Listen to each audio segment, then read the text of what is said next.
January, that kind of time.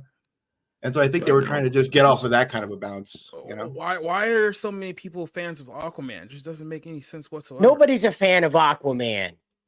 They're just horny gays and horny women that want to look at Jason Momoa without a shirt on. That's it. I mean, I'm old enough to remember when like Aquaman was like a meme and like he is Entourage 20 years ago. Yeah. My man. You don't remember that meme? My man. Remember? I like Jason. Batman I like catches Jason him? Momoa. Or rather, he flies into the Batmobile because that was... Aquaman can fly? Cyborg caught him or some shit, yeah. Yeah. No. Anyway, we got a new intro, so here you go.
Very well done. Very nice. Yeah. I'm only gonna play it once because it's copyright protected, but who cares? Because most of my streams get, demonetized right afterwards anyway. I wonder who could possibly be responsible for such a thing, but who cares? Because we're here on a Tuesday night and we are back, baby. The first time in 2 weeks and the first time in 2024, here for episode 80 of the Ballroom Podcast. And I am joined here with a lovely group of cohorts joining us once again tonight. We'll start off with our good buddy Cider Hype. How you doing tonight, Cider? I'm high. That's about right. Also joining us today, someone who was not in the intro, but someone who's making a second appearance here on the show, our good friend Eddie Brock. How you doing there, Eddie? I'm doing fantastic. I'm also high. Mm-hmm. And then probably the soberest person here tonight, not by circumstances, our good buddy Orange Hat Reviews. How you doing there? I wish I was high. Yep. So we're off to a great start. This is a great way to start New Year. Yep. How'd you guys like your intros there? How'd you guys like your Asian representation? Had to diversify you. I thought we all had bright lights. That's why we were squinting. Mm-hmm. That's right. Why the white beard? When we're off air, I'll show you some outtakes of some photos that were generated. That was the best one that I could find. There was ones that were significantly worse. So okay. Yeah, I like how Rick looked like every single background character that you see running like a ramen shop. Mm-hmm. You know? Yeah, right. My ramen. It's like, dude, Rick, why or shouldn't you be at the Hidden Leaf or some shit? Yeah, I can honestly say the hardest ones to get right were you and Cassie for some reason. Like you two, really had to put some time in to get those. Cassie kind of looked like Spencer. I'm not gonna say nothing, but Cassie kind of looked like Spencer. Oh yeah, so it definitely took a little bit of time to get those two together, but I think the rest of them came out pretty swell. So there you go. Joining us here, we got some people in the chat with us tonight. Like I said, we're here tonight on YouTube, on Rumble, and on X X gonna give it to you. We're here tonight as well. But jumping in of Neozoic, who's back with us, saying you unlock this stream with the key of insanity beyond another dimension, a dimension of outrage, a dimension of ignorance, a dimension of cruelty. You're moving into the land of both nerd culture and average day life. Thoughts of opinions. You're crossed over to the barroom zone. Howdy everyone, says Neozoic. The question: what is your favorite OG Twilight Zone episode? I don't have it's one. been a The while since one I've where seen the that. guy had the thing happen to him and then it ended without resolving. There you go. That's the one I'm gonna pick. Is that the one that ended ironically? Yes. Yes. Particularly Yeah, ironic. there we go. Right. Mhm. Yeah, and they were smoking. Yes. Right. Nailed it. Good buddy, Duke Nukem joining us here today, saying which government elite is worse, Bill Gates, Jeff Bezos, or Barack Obama? Yes. Here's the thing with Jeff Bezos. I'm not sure Jeff Bezos is like completely evil, or is he just like, hey, I'm like the second richest man in the world, and I'm just gonna be essentially like Lex Luthor type Nope, evil? he's completely evil. He helped the hiring guide for Amazon came out, and he literally quotes a document about how to create an unstable workplace so they won't unionize by keeping people of diverse religion, diverse racial background, and diverse like class background working the same level jobs so they won't intermingle with one another. They don't have enough commonality. And then we're like, wait a minute, that's what's happening to our society is we're being compounded with people. Yeah, so Jeff Bezos is sold on it. Don't worry. He's not like Elon, where he's got like a 50-50 shot at saving the world or condemning it. Or killing it. Yeah. I mean, that sounds like more like corporate evil. I mean, like I said, Bill Gates wants to like reduce like 25% of the population And block out the sun. And block out the sun, and then Barack Obama just wants everyone to kill each other. So I mean, you know, on the hierarchy and cheese evil, pizza. yeah, I mean, on the hierarchy of evil, a guy just protecting his bank account really isn't that bad by comparison. Not Technically, it's not bad. But that's what we know right now, right? Oh, remember, back in 1994, Bill Gates was a great guy. Remember? Right. Yeah, he was giving away free computers. Remember that guy? Yeah, Jeff Bezos might be not so great. But seriously, did we really expect the guy who literally advertised his Windows platform by dressing like a Columbine attendee, you know, to fucking, you know, be like a great personality to, you know, bring. I mean, he jumped over chairs, and people were like, "Why not? Let's give him the World Health Organization. He can jump over a chair." Right? Sure, can we why see the not? clip where Can we see the clip where he gets pied in the face, like in the WTO, that one, like back in '99 or whatever? That was fantastic. Well, when it was just a pie, and we wish it was probably a bullet, but you know, it's great times. Bonus question for a good way. Duke here says, name a character who has the best healing factor. Isn't like Wolverine universally known for? Well, I guess Deadpool would probably have a better healing factor than Wolverine. Yeah, because you can cut his head off apparently, and he'll just grow a body underneath it. Deadpool has the best healing factor. X-23 has the better healing factor between her and Wolverine and anybody who has a similar healing factor. Because I would say X-23, Superman. Because he gets healed by the sun. In that all-star like four shit. panels after he gets hurt, he's not hurt anymore. Yeah, I don't know if that's Superman can literally just go swimming in the sun and come back and destroy an entire planet. Like that's apparently how Superman. Well, if the sun goes down, he'll be like, "I'll be back. I'm just gonna go down to South America for a minute and charge up." Right, you know, he gets his ass beat. Really, the problem was with Doomsday's fight is it was an overcast day. Had it been like full on noontime, it would have been like, "I am the one," like Escanor. So, yeah. Vanya's joining us here on our show tonight. Spencer's joining us. He thought there was no intro, but no, I gave you guys an intro, so there you go. Psych. Yeah, like I said, we're getting some of the other reactions here to our anime barroom intro. There it says, "Yes, it is, and I don't care because it's my show." This is I did love like watching this ship if I want to.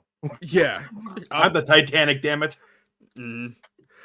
What does Heisenberg say in that one scene? God, some. I am the one who knocks. Yes, that one who knocks. That one. That's I am the one who demonetizes. Say my name. Rob looks particularly satisfied in his picture. I just wanted to point that out. That was particularly satisfied. Yeah. Who else we have here? Cassie. Pretty much everyone was Asian. Everyone was either elderly or Asian. So that was about the best that we can do. for everyone's show here. Tactus Jones joining us here. Apparently, his favorite is the monsters are due on Maple Street. Shows you how people can be manipulated and make them do what you want to do. Yeah, at least we don't live in a time like that where people are easily manipulated by emotions and stuff like that. You know, right? Thank God we've evolved beyond that. I know. Mm-hmm. And nuclear war. We're gonna get those high-speed trains pretty soon. DK says Aquaman was a total dick in the Justice League cartoon. Glad he lost his hand. Good. He doesn't deserve to have a hand there. Bezos is evil, but he's a capitalist, so that's a plus. It's like, yeah, I mean, like I said, you're talking about which degree of evil when it all comes down to it. So as long as he washes his hands. Yeah, I think that one was probably the best one too. Deadpool's who else do you have? Wolverine on his level, but constantly fighting cancer. Yeah. I can see that too, but like I said, when you can like literally like lose limbs and they grow back, I mean that's a pretty solid healing factor to have there. So yeah, like I said, we're here live on YouTube, we're on X, and we're on. That's a God level or God tier healing factor. Yeah, I mean you literally can't get any better than that. So yeah, like in Civil War, they nuked Wolverine and he came back from a. So taking him out of it, X-23 has the best healing factor because she doesn't have a skeleton full of adamantium. Well, I wouldn't say that because she can't regenerate them. You can delete her by that measure. With Wolverine, so long as because he's sealed in adamantium, there's no way to destroy adamantium without like hotter than the sun. I think even to get it to liquefy again. Right, once it's dropped in molten, or she's been dropped in molten steel and came out and healed. Sure, but it didn't destroy your skeleton. That's what I'm getting at. Once you destroy your skeleton, Wolverine, you can't do that. His adamantium on its face his skeleton can't be reliquefied. Well, for what it is, if I remember, or unless you can heat it up. If I remember right.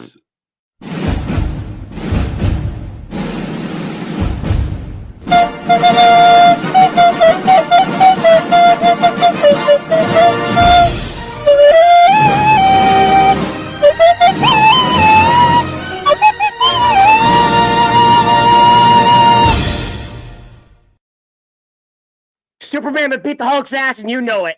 But anyway. And on that note, let's go ahead and start off the show. Let's talk about, look, the theme of tonight's show is going to be, because we were gone for a couple of weeks, obviously, we took Christmas off, but the theme of this show is going to be people upset on Twitter about things that really don't matter. And we're going to start off with our good buddy Dave Chappelle, because Dave Chappelle upset the trans people once again with a joke, a very, very hilarious joke, which I'm going to go ahead and play here for you guys right now. Now you can see why the Variety and HuffPo and the Daily Beast are all writing their brand new articles about why Dave Chappelle is a bad person. This is the joke that made everyone upset. Let's go ahead and cue the articles complaining once again that Dave Chappelle is targeting the trans community with his homophobic, transphobic jokes, and it's proven that he's learned absolutely nothing. And you can just hear all the huffing and puffing going on as people are typing up these articles. But yeah, that's what it is. Dave Chappelle owned the LGBTQRSPR2276RQ56 demons once again. So here we are again. People are upset over jokes. I'll start this one off of you, Cider. What do you think about Dave Chappelle's latest set there that upset a lot of people? I think he's on point. That perfectly encapsulates what it's like to deal with these people. I used to work for my family's taxi company, and we were contractually obligated to do non-emergency medical transportation. And in doing so, we came across quite a few trans people. 90% of them are, of course, male to female, right? So, playing that game is exactly like he describes it. Like, who you're looking at is not who you're being told you have to address them as. And it's a very strange and surreal experience. So that's why the crowd went wild, because they've all had that experience. They've had to pretend the whole "it is ma'am" game. And it's really hard. It's really hard. It's unnecessary. It's I mean, look, it feels like we've been going through this with a while now, and you have a community here who are so protected in society that they think that no one is absolutely allowed to laugh at them at their expense whatsoever. And I think I might have mentioned this on a couple of podcasts that we did, but it keeps recurring here because we're talking about this thing. It's like watching, if you know who Mr. Beast is, right? Mr. Beast is like one of the biggest YouTubers in the game. I think he's like the biggest channel at the moment. right? So he has a Tubi channel where they basically just recycle all of his old like YouTube bits.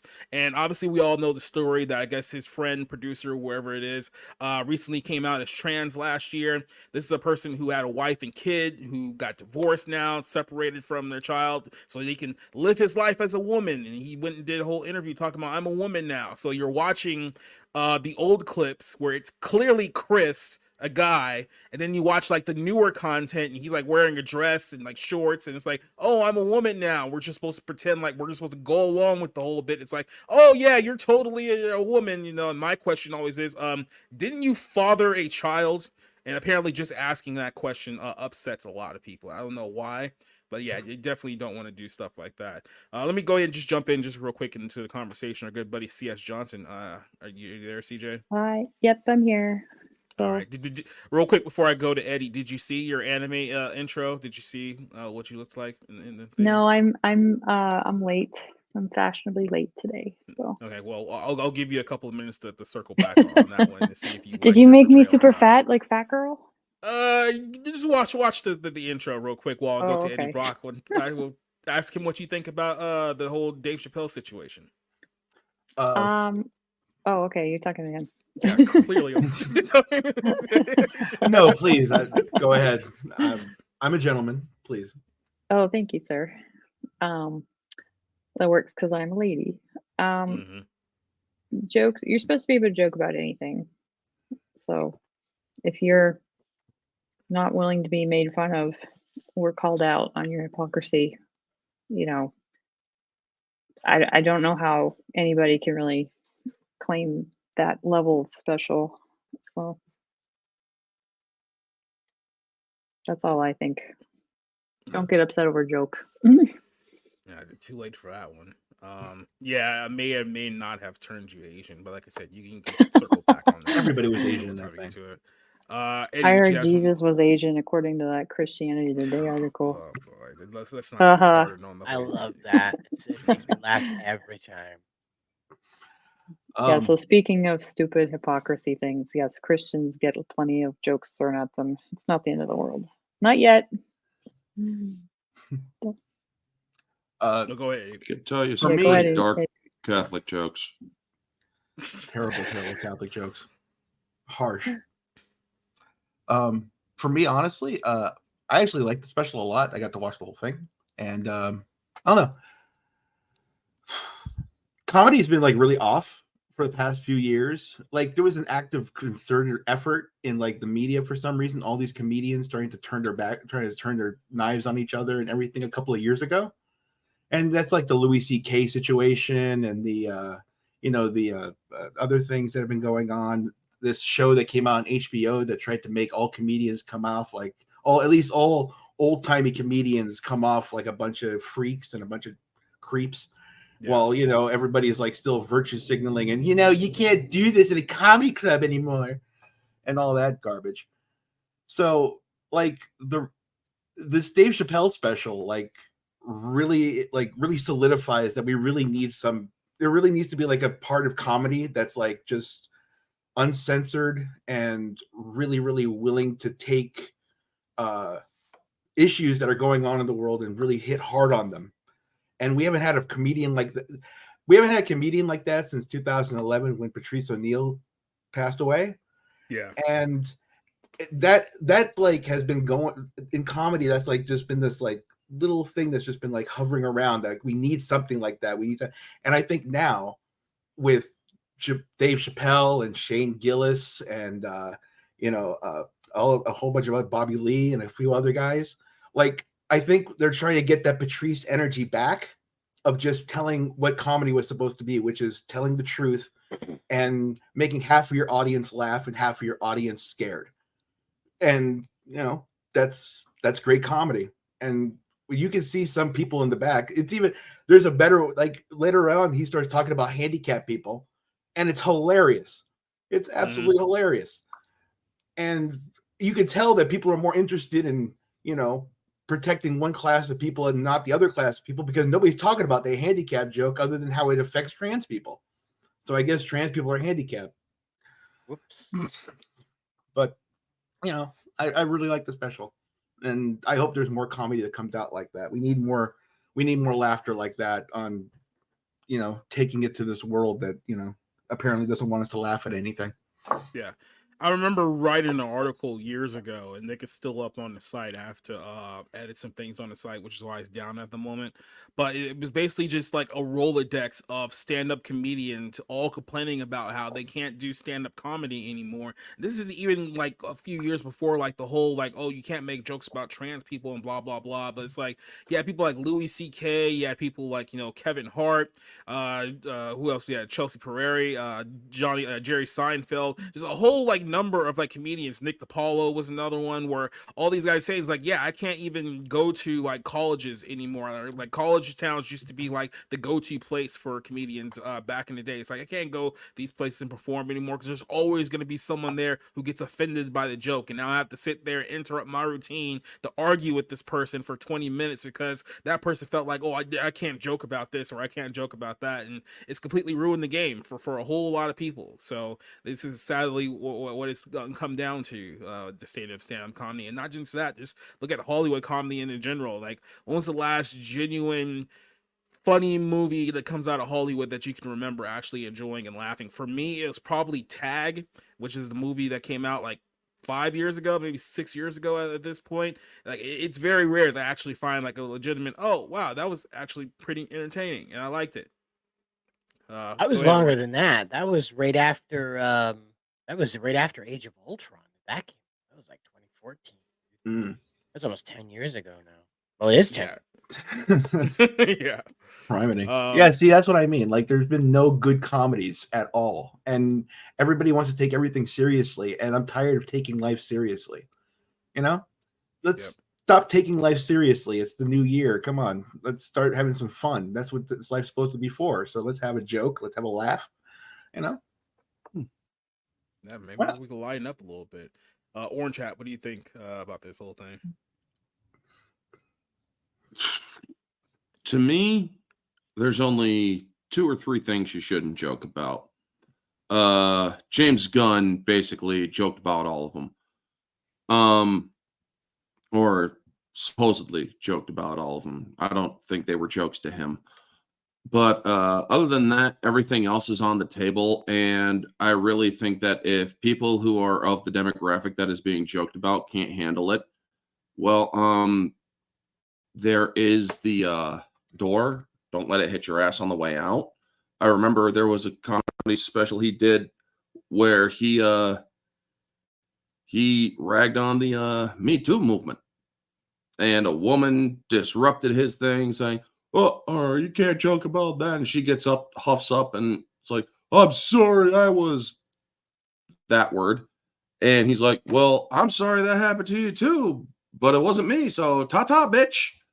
I mean, I absolutely love that because that's the perfect response you can give to these fucking freaks. I'm sorry, folks, but if you act in a freakish manner, you are by therefore a freak. So yeah, I'm using it by definition standard. So when he freaking rags on him, good. People get a laugh out of it. Awesome. Because that's what they're there for, to get a laugh, to get away from all the shit. He's even knocked on Democrats. He's knocked on Republicans. He's knocked on all sides of the political spectrum, all 2 of them at this point. And that's why they don't like him, because he's willing to rag on his side as well. So yeah, he's the last great treasure of comedy, and he needs to be protected because somebody did try to kill him, I do believe, once with a freaking gun knife. It's like, what the fuck? He even joked about that. That was hilarious too. He even joked about that too. He's like, I said the joke in LA. Boo! We like trans people here. We like gay people here. You can't joke about that. Like, it turns out the guy who attacked me was a B. Yep. I will say, like if the goal of the inclusivity movement is for you to be included in American culture, you can't maintain a special status at the same time. Yeah. So where you're untouchable and protected. Right. So if you want one thing, you have to let go of the other. Right. And if you're just saying that you want to be included and you're not really trying to let yourself be included or your tribe to be included, that's not actually your goal. Your goal is just power. I see. It's kind of cliche at this point. I mean, I wanted a lot of stuff before the new year happened. I wanted to get the 1,500, but you know what? I suck, so it didn't happen. Yep, it is what it is. I mean, that's how you do comedy. Self-deprecating comedy is actually very good comedy. Usually. Yeah. Oh God, now We'll figure it out cats in the eventually. video again. Yeah, the cat ladies are back. So where's Nerdigans? So, Yeah, where is Nerdigans? Throw her under the You bus. see, I could make a joke, but I'm not going to. You'll have I to already made remake it a her couple anime. weeks ago, so yeah. You'll have to Yeah, remake her orange cat, anime. orange cat. You'll have to remake her anime so she looks like Carmen Sandiego. There you go. There we go. That would be a good look for her. She seems like she would be the good, like the wide brimmed hat look. So. You're welcome. Oh man, so many suppressed jokes tonight. So see, this is what the trans community has done to us. I blame them for this. If it weren't for them, we could basically say whatever we want here on YouTube. You know, it would be somebody else though. I think right now it's just they're the loudest people in the room. You know. Yeah, they're the unsilent minority. Well, you remember before them it was the gays. Before them it was the super predators, as Biden and Hillary call them. And before them, it was the women. You know, it's just there's always a disenfranchised group that wants to turn society on its head from where it is at that time. I just realized the next group after them are the next group after trans people are the furries. See, you know what? I said that earlier today. They already made their stink. They already made their stink. No, they're I gotta tell you, it's the pedophiles next. Then it's the furries. Because I'll tell you. Right? Well, there's a lot of religions out there today. that say it's okay to marry underage, but there's no religion that says it's okay to marry a dog. That's true. That's a harder sell to get people to marry. They'll be okay with marrying dogs over child marriage. I'm not speaking for myself. There are parts of this world where people can marry children. I don't know about dogs. There are no maybe parts where people can marry animals. Anyway, well, like John posted that article. If I were to open an animal rescue, would I be having a polygamy cult? Yeah, right. Well, I guess you're not black, so nobody can say you're doing a Michael Vick. Hey, we can't say black around here. Did you capitalize that B in black though? Right. That's if it's lowercase b, then it might. If it's lowercase b, then the censors might let you get by with it. It's okay. Somebody can give me a bad woman joke in return. Yeah, you could say I asked for it. What's that like smell, I said, CJ? Yeah. Not you cooking. There's your bad joke. Your bad woman joke. It's because her cat keeps walking across the camera. The cat is my pretty soon gonna smell burnt bad fur. Joke shield. So well, we're gonna go on from one group of angry people to another group of angry people because that's literally the entire theme of this entire show. Well, no, don't fuck them. That'd be weird. Yeah, that'll be an abomination. To hell with them. Praying get rid of them. Be best. Well, so not that way, but get rid of them. They exile them to a fucking island. Like they want to do to us. For what it's worth, I have a lot of sympathy for them. A lot of I think those things come about because of trauma. So I already did a video on that. So yeah. Trauma or boredom. Well, I mean, excessive boredom is traumatizing, according to my children. So I can believe it. Okay. It's a lot of sugar. A lot of sugar when you're a kid. Let's jump over to the Scream franchise dying because you talk about one talk about one woke outlet going down in flames. Here's another one that went down in flames. So kind of a recap of this whole entire situation is that Paramount decided a couple of years ago after the death of Wes Craven that they were going to resurrect Scream and make it woke and terrible, and that's exactly what they did. They put out 2 movies, and it became so woke and terrible that the stars of the movie got fired for their super woke takes. Melissa Barbara got fired as the lead actress in the film because she spoke out against Israel and sided with Palestine. I think she even went as far as say they were committing genocide, which was a big no-no. Immediately after she was fired, Jenna Ortega quit and left the project. A couple of other people left, and now they don't have a director. So, Christopher Landon, who was supposed to be brought in to do this whole thing, and now it's like, well, you know what? I don't have any stars to work with, and I don't want to have to go through the process of getting new stars, so I'm just gonna bail on this whole thing so that nobody can blame me for anything that happened here. So maybe they could make it into an animation. That would be fun. Scream the animated They can't series. get Nev Campbell. She's busy with that Mayor show on Netflix or Law show keep on this Netflix. in mind. They lowballed Nev Campbell like a year ago under the guise that, hey, we don't need you anymore. We got these young and diverse counterparts here. You can go off into the sunset, and then literally a year later, hey, Nev, you want to come back and do another movie? Please come back, Nev. You want to know what's hilarious? As much as Scream 4 was unnecessary, it had a great one-liner. You don't fuck with the original. I mean, she said that to her own cousin after she killed her. And it's like, yeah, you forgot one thing. You don't fuck with the original. It's like, damn, that's a good irony line. at its finest. That's fantastic. Oh, he's out. And he says that I guess now is a good time to announce I formally exit Scream several weeks ago. This is Scream 7 that's coming out. But he says he's officially out. This will disappoint some and delight others. I'm definitely one of those delighted. It was a dream job. It turned into a nightmare. My heart did break for everyone involved. But it's time to move on. He says, I have nothing more to add to this conversation other than I hope Wes's legacy thrives and lives above a dim, divided world. And he and Kevin created something that is amazing, and I was honored to even in the briefest moment basking in their glow. This is what he was saying here. And like I said, I pretty much gave you the whole rundown here. The 2 woke chicks opened their mouth about Israel, which is the one thing that you don't do in Hollywood, and now they're out of a job, and now the movie's done. And the Scream franchise that I've grown to hate over the last couple of years is dead, and it's their own damn fault. This is what happens when the woke attacks the woke and everything collapses upon itself and dies. So I'll go ahead and start off with Eddie. What do you think about the Scream franchise puking all over itself and then breathing its last breath? Now that you told me that Wes Craven died, now I'm kind of happy because he didn't have to see this happen to his franchise. But I had no idea. I had no idea he was dead, so that's kind of sad too. Yeah. He died fucking like early 2010s. Jeez, that's sad. He died before Scream 5 came out. Thing. I'm so happy that Scream is done, though. I am tired of all these sequels, and sequels need to go away forever. I'm tired of everyone trying to rehash things that were 25, 10, 15 years ago. I'm tired of living in the past. It's really annoying, and I'm happy that Scream is gone. I can only hope that the Hunger Games happens. This happens to the Hunger Games. It happens to the Marvel movies and every other franchise that exists. Well, I think we need news stories for what it's worth. Yes.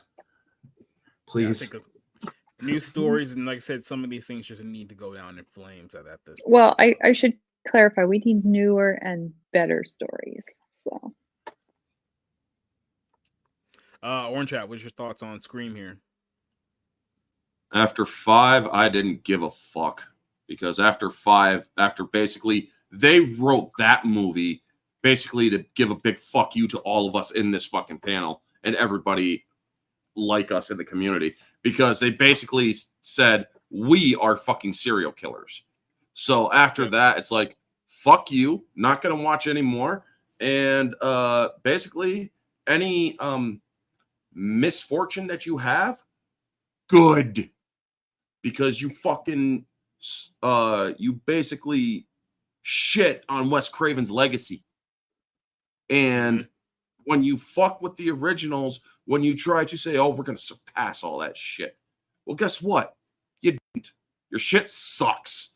You were open about it. And now when you allowed all of this stupid, really extreme shit to be said because you guys are just that nuts because you really want to stick it to the guy or whatever. Well, now you made that monster too big for you, and now it's turning on you. Well, good, because you kind of need that bankruptcy in order to learn a very valuable lesson that you don't fuck with the people who are putting the bread on your table. You know? So, yeah, I'm glad that Scream is dying. Hopefully it will go out, well, with a whimper instead of a scream because, well, yeah, they should have stopped after 3. Actually, they should have stopped after 2 if I'm being completely honest. They probably could have packed it in after 2. We're being completely honest with ourselves here. Yeah, that's what I'm saying. But yeah, after 5, I didn't watch Scream 6. Not going to watch Scream 6. Have no interest in Scream 6. Jenna Ortega and Miss Melissa Barbarossa or whatever the fuck her name is. Who cares? If you have so much sympathy for Hamas, get the fuck out of here and go over there and see how they'll treat you. Yeah, that's kind of liberalism in a nutshell. It's sympathy for countries that they would never move to voluntarily. It's kind of a weird thing when you think about it. No, it's sympathy for what hates you. Is what liberalism is. It is sympathy for what hates you. Yeah, it's empathy for the devil, even on the slightest scale. So. Yeah. After they made "Pray for the Devil," do you really think they need to say it any more than that? Mm-hmm. I mean, that's the point. It only gets progressively worse. Progressively. Oh, yeah. I don't think it's you should have been here when we were on JDA stream a couple hours ago. We've gone through progressively worse today. Let's just put it that way. Cider, what are your thoughts on Dead Screen? It's good. That's what I think. It's good. That's all I got to say about it. It's good. Well, you got the woke murder franchise, the woke murder they were looking for. There you go. Mm-hmm. I know I just read this, but then I just thought about it like in my mind, like how dumb that would be, a Scream movie in Dubai. I bet you a Bollywood version of Scream would be fantastic though. They got some musical numbers in it that would be. Really, I mean, a Scream movie in Dubai would basically be like 14 Saudi sheiks coming out and then chopping you into 14 pieces and then spreading your body across the city. That would pretty much be Scream. I thought you were gonna have like the Scream guy, Ghostface, doing like Spider-Man stuff up and down the Burj Khalifa, like Tom Cruise did, like murdering people by cutting glass. I thought that they get sucked out, you know. No, I thought Ghostface was going to take a Ferrari and jump from one building to another like they did in See, this is what the franchise needs if it's going to hold on to its talent. You've got to embrace that Final Furious. There we go. The Final Furious kind of energy. Scream Fast and Furious. Ghostface in a Ferrari jumping off of a building with reggaeton playing in the background. They stopped writing Scream out, so they just go SCR8. So it's great. Street. DK, they could bring back Drew Barrymore for the Scream franchise and get away with it because she's aged like sour milk. Mm-hmm. I mean, literally, you could put Drew Barrymore in there. You can even call her Casey. Mm-hmm. And nobody would know the difference. Or nobody would pick up on it. Because I've never finished an entire Scream movie. So I'm not a big fan. She was the very, very first victim. You're not missing anything. Oh, is that the first victim? The one that with the Drew Barrymore was the first one, or was the blonde chick that got I didn't want to be all the first one. I mean, you gotta give that to you gotta give it Tex Avery Wolf with the lady present, but yeah, I remember that. You gotta kind of give it to the first movie because it was very creative marketing. How they made it seem like Drew Barrymore was like going to be the star of the movie, and then they just killed her off in the first 10 minutes. So like the way they built that up is actually kind of clever for its time. So that's not original. They did the same thing with Janet Leigh in Psycho. I mean, she was there longer. Most people expected her to be the star. And the spoiler alert, she gets killed off. Half the movie is Janet Leigh. Very true. The movie though is Janet Leigh going like half the movie is Janet Leigh going like this though. Yeah, not great. Yeah, I mean, Rick just got it right. That was the very first misdirect movie. Well, maybe. Maybe they It's one should of the do like a earliest Blair ones. Witch version of Scream. Mm-hmm. What, you mean Yeah. like found footage? Yeah. Blair Oh, Witch yeah. Scream. Well, Yeah. I've already Blair Witch Scream. suggested a perfect solution for this situation.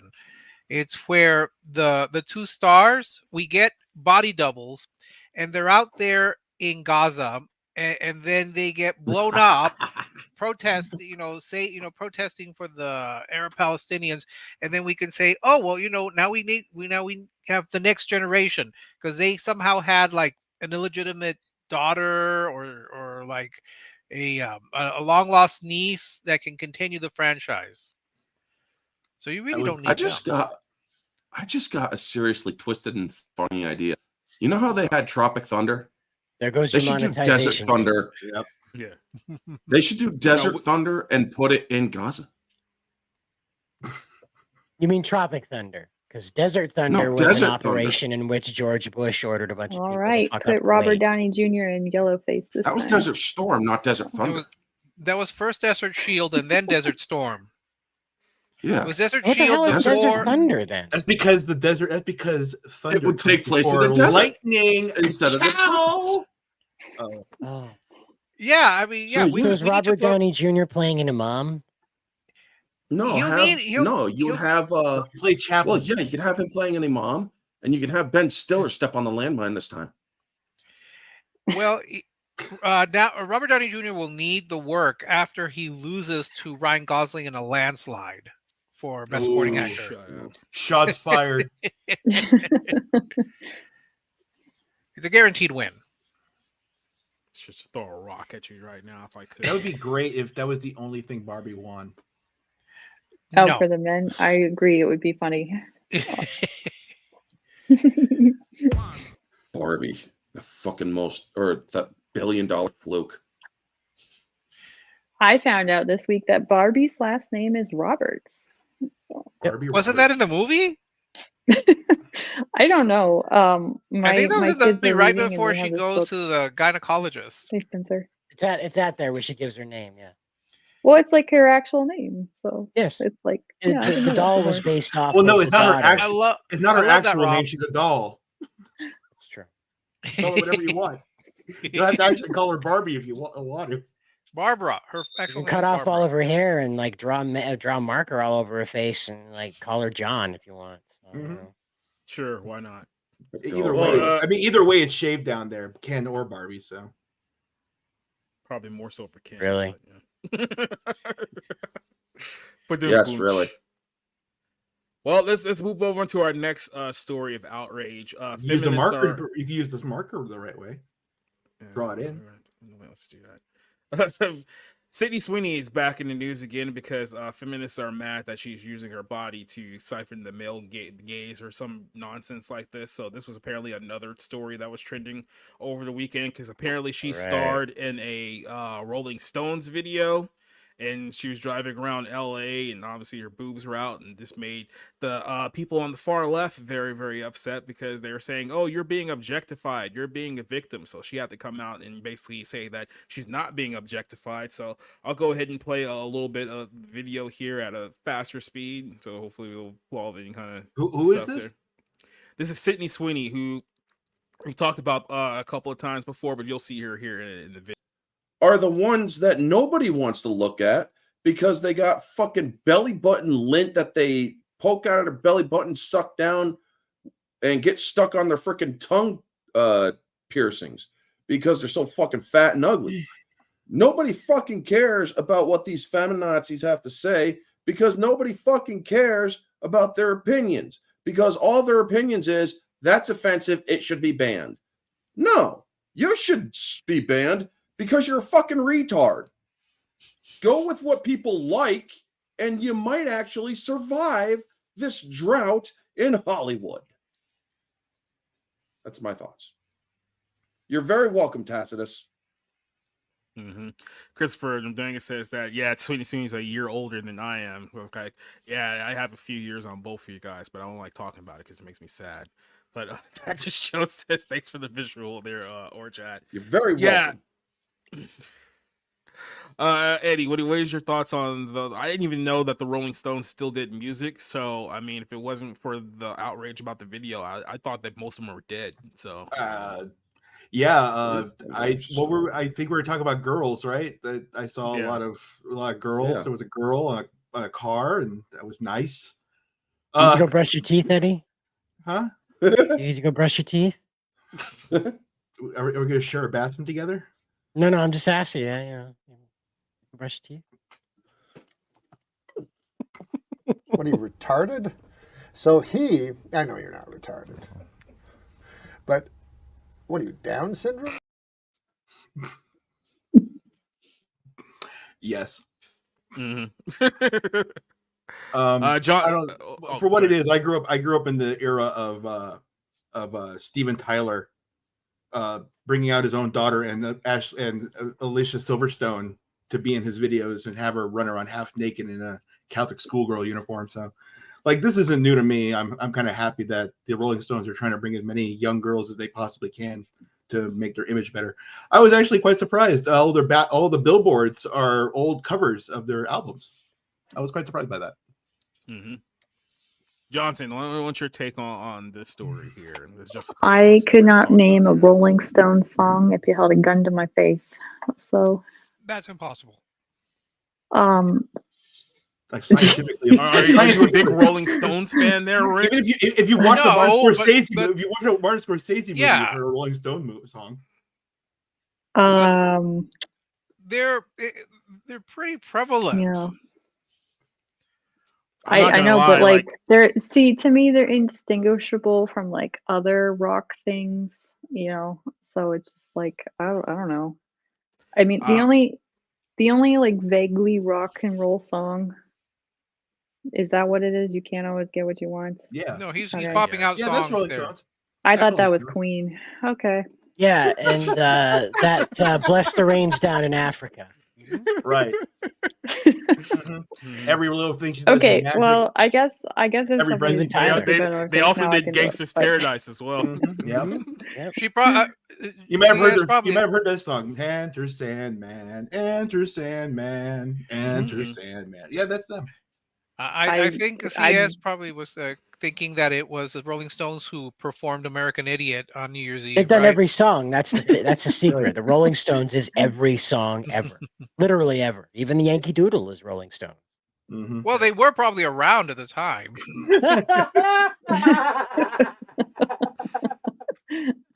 Like I said, every day I discover they're not dead. Every day that I discover they're not dead is a new day for me. So I think only one of them is dead. See, they're vampires. That's how we know there's like little vampires. Inside. Yeah, that's how we know there's little vampires in Hollywood, because the Rolling Stones are still around. And they're all around. None of them have died off. No, I think Charlie Watt, the drummer, is dead. Oh, yeah. Isn't she the actress that was in Euphoria too, or something? And like, isn't she like always half naked in that too? Oops. Charlie Watt. That's why she has a job. I'm not sure. Yeah. Well, it's just one of those things. Put it to you this way: I just saw her in the film Anything But You. She's not hired because of her acting ability, so I'll just leave it at that. Well, how many attractive women are? So. Not a lot. Well, I don't know. Kamala Harris, I think she was hired for her great beauty, correct? No, she was hired because she went down on Willie Brown. Yeah. Well, she was hired the first time for that. So right. Isn't that a song? Yes. Downtown Willie Brown. Right? What, Downtown Julie Brown? Oh, I remember her. Yeah. So, I mean, like, to me, this is like, she's already done this kind of stuff. Why are you complaining about it now? If she gained like 50 pounds, maybe then they would be cheering her on. So I think it's more of a case of like cultural envy on some level. That is weird. It's like you can't be pretty, and you can't be sexy, and you can't be to be very honest, you cannot be driving around like that for real. But well, she's not driving. She's a passenger. No, the worst thing is the passenger driving. Look, if somebody's gonna pull me over because I'm in the back of a truck bed, the senior The senior citizen band is the one that's driving. Oh well. Yeah, they're only doing like 15 miles an hour. Everything's fine. The blinker's on, you know. Don't get them near I guess there aren't truck, any cops in everyone's LA gone. anyway, so Right. I imagine that a lot of these people who are complaining about who is this person? Sydney Sweeney, someone that I really have no idea who she is. I guess these people probably would have meltdowns if they ever saw like those videos for like, was it Molly Crew, Girls, or Girls on Film, or even was it Tawny Katane? Girls on Film, definitely. Yeah. You know, Tawny Katane is there jumping around the hood of cars, and that's yes, it's a pretty tame now. And this video, from what I saw, is pretty tame. It's not like she's like topless. She's Anna Nicole Smith. Yes. So what are they upset about? It was what happened to My Body, My Choice? You know, all these people that are like, you know, I'm celebrating the beauty. There's nothing wrong. I know this is going to sound strange to everyone here. There's nothing wrong with men admiring a beautiful woman. And I don't know why people think that there is something wrong with a man or men admiring a beautiful woman. If she's not on a stage, she's not taking her clothes off. She is fully dressed. She is enjoying the music. She is enjoying life. Let her enjoy life. All right. Let her just be, being driven around on the car. I don't understand what the whole brouhaha is about. I just think it's one of those things where it's like I said, cultural envy, where it's like, I can never be that attractive or act that goofy and get away with it, so nobody should be doing it.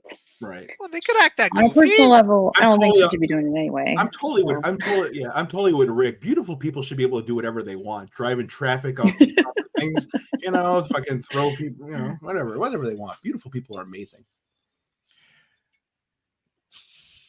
They are the beautiful people. I think Jacob. Oh, he's moving. I mean, there's always kind of like a pecking order in society. So. The script, man, everybody that's in your See, you say it like that, and I think it's Van Halen. So. Wow. So here's something that I learned at a young age. I got around on the internet a lot. My first social media network was 4chan. So there's 16-year-old Cider learning all about the throwing you right into the deep end, huh? Oh yeah. And so through there, I found quite a few outlets for the teenage hormones I was going through, and I met an Australian lady who had boobs bigger than her head. Okay, now she was a relatively trim lady, and she was a sheep herder. And so what she'd like to do is she'd like to get on and show her cleavage off because she was a single lady in her 40s and just really like showing off her boobs.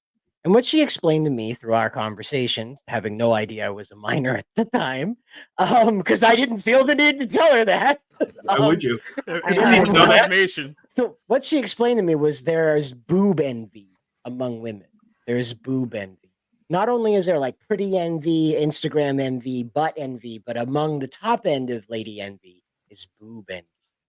Much like how gentlemen feel somewhat insecure in the locker room when someone with a gherkin walks in, the lady folk likewise feel a tad bit threatened when someone with beach balls strapped to their rib cage enters the room. So this is a reaction to that. Mostly what Sydney Sweeney is experiencing is what my second fiance had experienced growing up in high school was thin waist, big boobs equals everybody fucking hates you until the guys can stick their dick in you or the girls just get away from you.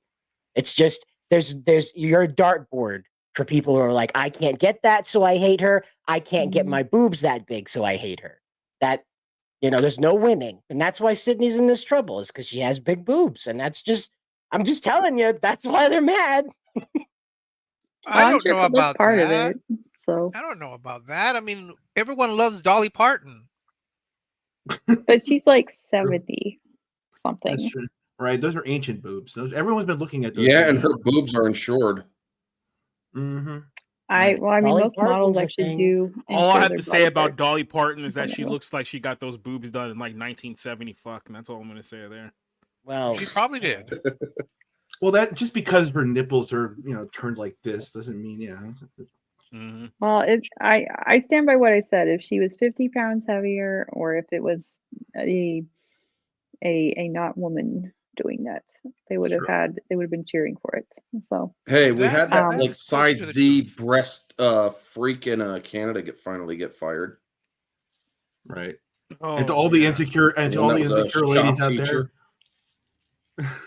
And to all the insecure ladies out there who are really worried about their boob size and everything. Well, I've heard that massaging them really helps. So if you need any help in that, I will gladly take one for the encourage your husband to take care of that. I would say that CS is probably closer to the truth. If this had been Lizzo, being driven around in the vehicle, dressed like that and doing all that dancing, she would have been celebrated as body positive female empowerment. Because it's this what's his name again? They would have to put some more air in those tires if you want to drive her around LA. Oof.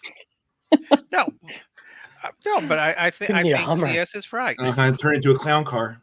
You're gonna need to be able to defy gravity just to get that bitch off or drive that one around. I just imagine like her laying like spread eagle style on like the back of the Corvette and then like flying off of it. We're just gonna give all of our listeners PTSD today, huh? If this had been, let's say, Dylan Mulvaney, who had been cavorting in the vehicle, there would be celebration in the streets, and there'd be more traffic jams if he did the splits. Why do you like giving me nightmares, Rick? I have so few hobbies in life, Orange. All right. Don't make that one of them. Left. Yeah. You've got to abuse somebody, man. So. Shipping a bottle, I Love Lucy, and driving Orange Hat up the wall. I mean, don't forget Barbie. Right. No, that's Cider's thing because he is Kenough. No, your thing is Elvira. That's your Elvira. Right. Oh, yeah. There's a pair of boobs that we got to talk about someday. Mm-hmm. They're very gay, though. So as long as we don't have to, I say as long as we have to watch them. Yeah, they're boobs that no man can touch. Mm-hmm. Well, I got to touch them once. I touched them out to the convention. When I found out she was gay, that's the first time I ever really was upset about somebody coming out gay. It's never really bothered me. It's just like, okay, whatever, who cares? But I was legitimately mad. Like, all these years, you were fucking like trapping us. Like, that's like entrapment. That's like a cop sitting on the side of the road in a minivan. Right. Don't do that. Just be like, I'm gay. Don't get any ideas about me, okay? I'm gay. That's like you driving up a hill, and then the second you get up to the very top, there's like a cop sitting there with like a radar gun, and he pulls you over almost immediately. Exactly. Like, that's Elvira coming out gay. That's what that was. It was like, I'm enjoying myself. I'm having a good time. What lesbian? It's like, ah. Yeah. See, that's why you have her and the Brady dad. Right. See, this is why you have to enjoy Elvira, Mistress of the Dark, the movie, so you could keep that fantasy alive in that hilarious comedy. He's got a point. I mean, that's what really made me mad, is that all those years she was like, I'm totally into guys. I'm going to talk about guys all the time. Great things, bad things, wonderful things about guys. Not going to talk about women a lot. I'm not going to specify my interest in women or any type of thing I like about women. In fact, I'm going to counter signal. In fact, signal that I'm part of the patriarchy and pro-patriarchy. Whoops, lesbian! It's like, I mean, that legitimately made me mad. Like, what the fuck? This is why more women create MGTOWs every day. It's not that she can't be gay. I'm not saying that. I was just like, all these years. Well, you lied to me all these years. You lied to me. Exactly. I feel lied to by those boobs. It's like fucking Ian Somerhalder. They're actors. Booby. They are. What a mark. The award for Best Supporting Actress goes to Elvira's boobs. She has to like hold them between there for the camera shot. You know? Cider's just sitting there. What the fuck? What the fuck? You're a That is me when she came out gay. That's me right there. Even the pants up to my rib cage. Oh man. Well, I guess we have to continue. I will say this is part of like the. Go ahead. This whole reaction is just part of the feminist trap. Women don't want to be treated equally. They want to be treated better. And if they're not being treated well enough in their esteem, then they will grow that kind of level out, and they're actually, right. lying about it. It's essentially the trap. It's the trap from 30 years ago when we were all saying that, hey, you bikini models are promoting an unhealthy body type. You need to stop being on all the posters and all the billboards, stuff like that, because people are getting eating disorders. And then we slowly took them off the posters. And now all of a sudden, oh, here we got 400-pound people and it's body positivity. It's like, well, what happened to like the models from like 30 years ago? And when they body positive, like, nope, they don't count. It was like, remember oh, when Go ahead. Remember when the most relatable joke in movies was when Ted wanted to screw his stepmom? Yep. And then you find out we've just essentially been lied to for so many years. Just waking up and realizing it's all a lie.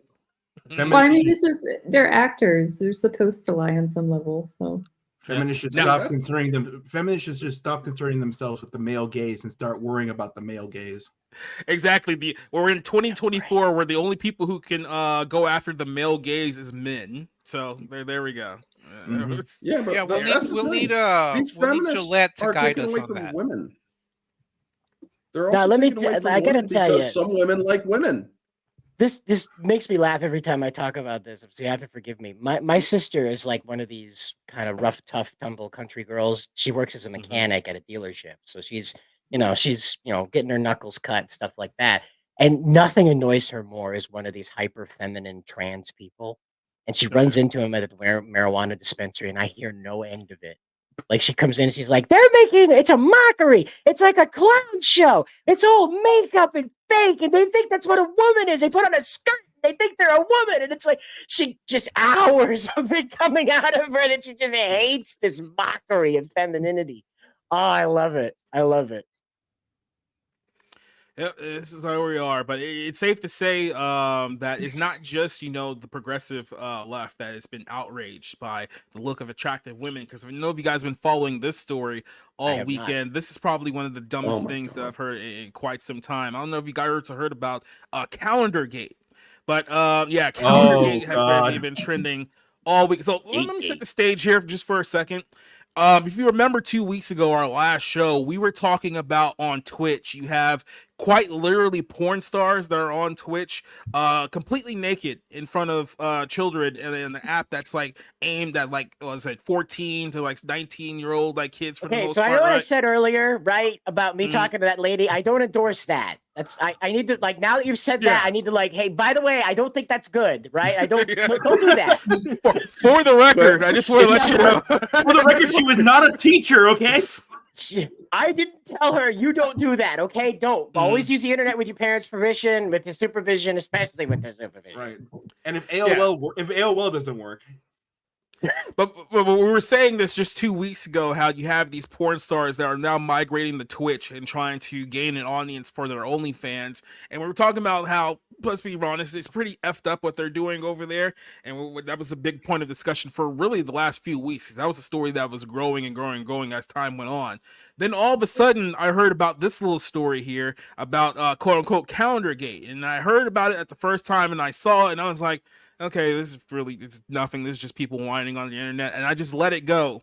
And then about 2 or 3 days later, I realized people were still arguing about this on social media. This went on for days. So I'm going to go ahead and just show you guys the actual photo here that caused all the outrage on social media here. So this is the calendar that was released. A bunch of right-wing libertarian women got together and decided, hey, let's do a calendar for right-wing men. And the whole purpose of this apparently was that they were going to donate the proceeds, like a quarter of the proceeds, to, I guess, protecting women's sports. Because obviously, if you see Riley Gaines here, she's the woman known for being a swimmer, and she had to do the whole thing with the transgender swimmer who's beating all the records against women. So this is kind of what they were going for here. Now you see here it says conservative dads, real women of America. Now apparently somebody told me this after the fact. Apparently conservative dad is the name of the company, not the name of the actual calendar itself. So it does change a little bit of the context here, but as you see here, hold on, go ahead. Thank goodness. Yeah. I just want to specify one thing. There's a reason why Disney doesn't attach its name to products that are action oriented or violence oriented, despite being producers on it. Just saying. Yeah. There's probably a reason.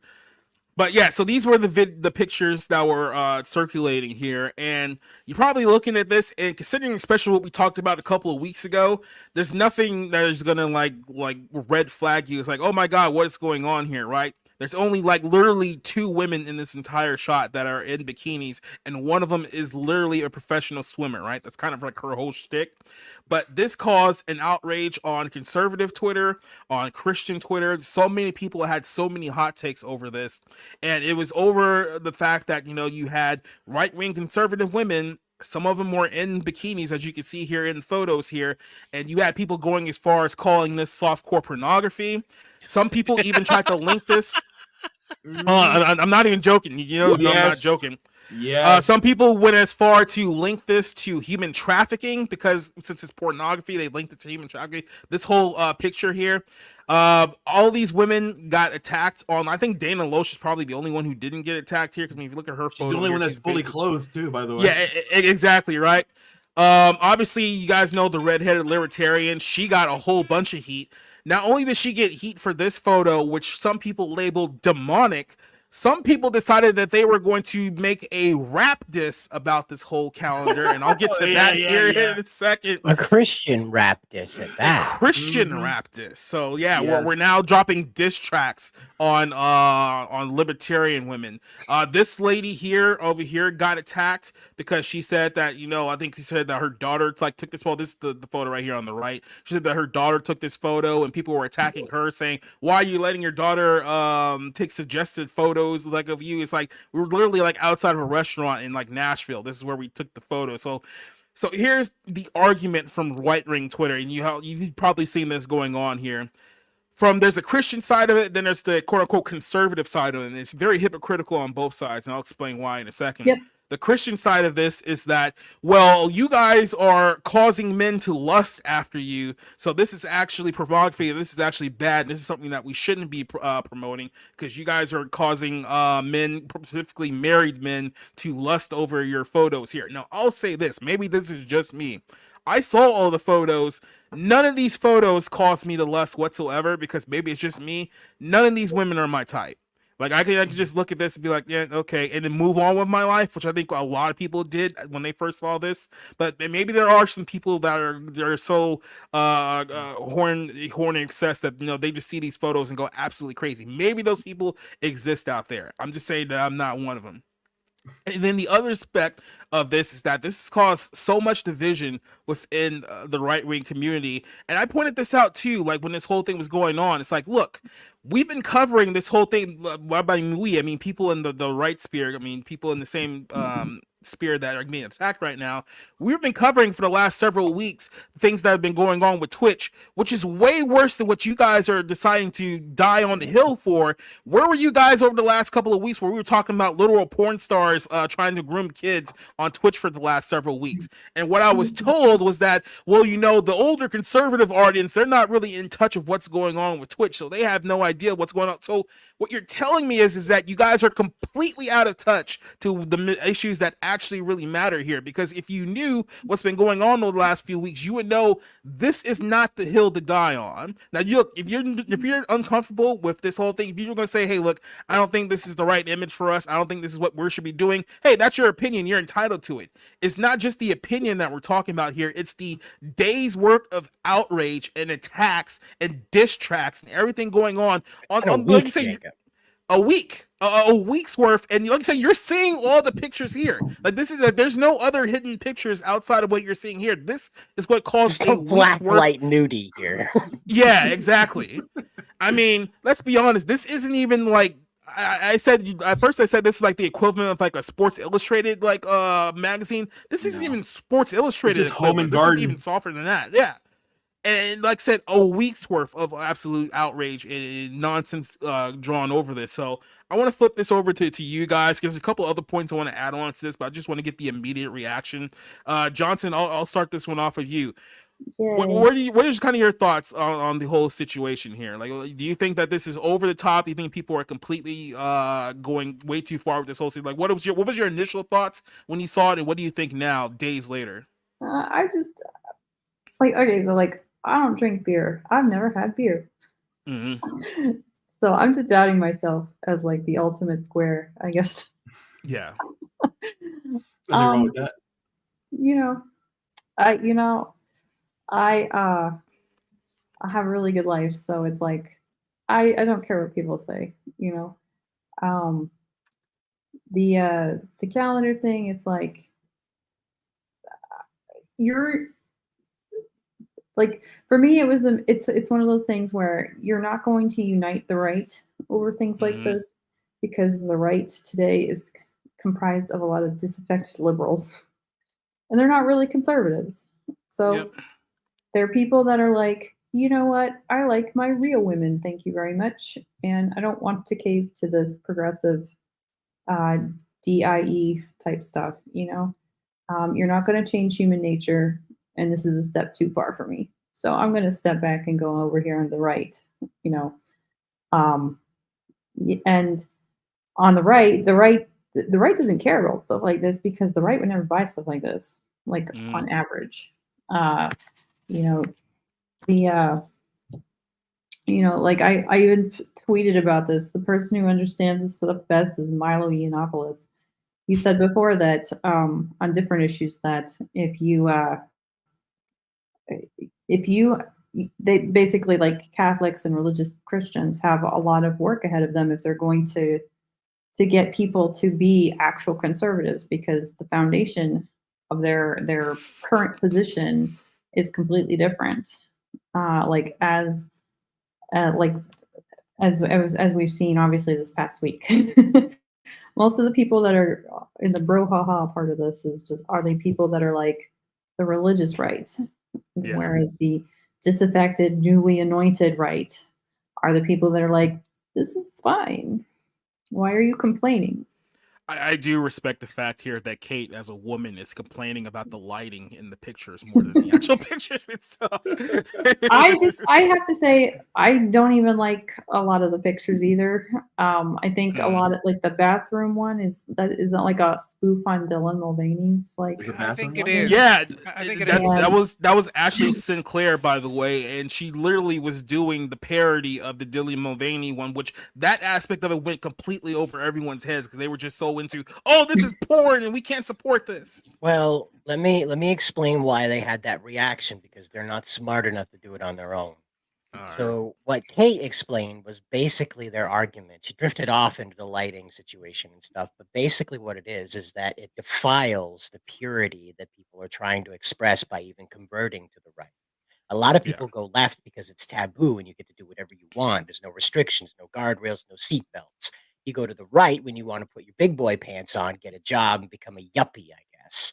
So the situation right now is that the people complaining about this calendar are people like me who want to approach this whole political thing with a serious head. Dana Loesch has the right approach to this. All the women there should have been posing with firearms.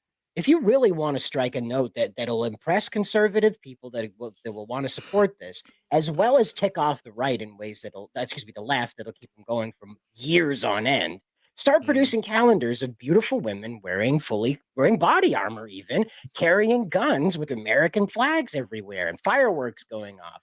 What upsets me about this, I wouldn't say I'm like tearing my hair out upset. It's just one of those things that makes me grind my teeth. Not enough to complain on Twitter, obviously, because I don't have a hair across my ass. For weeks. But the thing is about this is that it just makes us look like, okay, it's a grift of the month. Okay, we're going to do, and forgive me if you're an Anna fan, but this is a Star Wars girl calendar thing. I'm going to point my butt at the camera for money. Now, I get it. They didn't go salacious as they could have, which is great.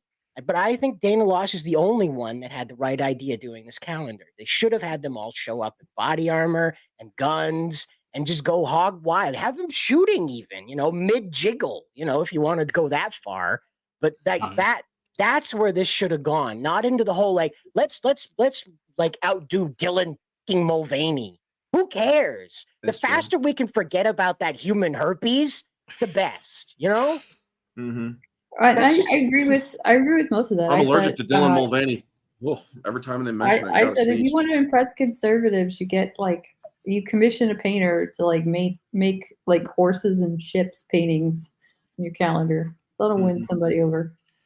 Put them on horseback. Make them all cowgirls, like not the weird Daisy Duke ones, but like the Banditas ones, Right. where there is cleavage, but they're shooting. They're on a mission. They're doing something other than being like, woohoo. Yeah, well, it doesn't look like there was much effort. Yeah, it didn't look like there was much effort put into it to begin with. I don't know. It's I will say, I think Kim Klacik got a lot of kickback or like pushback because Candace Owens did like a big expose of her and her stripper photography origins a while ago, and I don't think people have forgotten that. So everyone should remember that Candace Owens used to dox conservatives, because she I thought know. that you get back at everybody. It's a ridiculous thing to get angry over this whole thing in general. Like, I understand that it doesn't progress the conservative agenda in any way.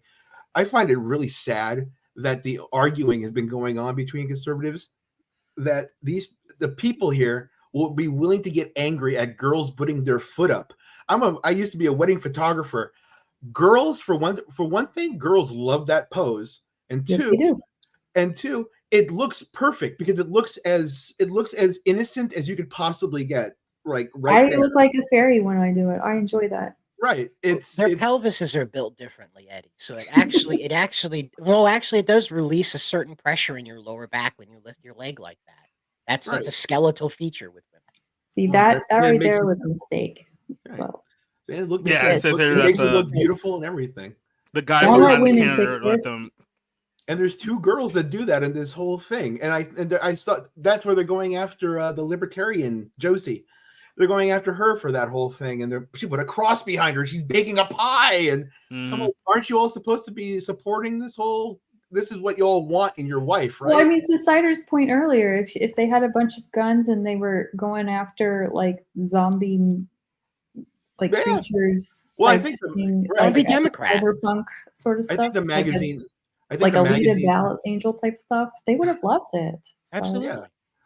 So speaking of grifters, I'm going to play. I just want to get that this one more point.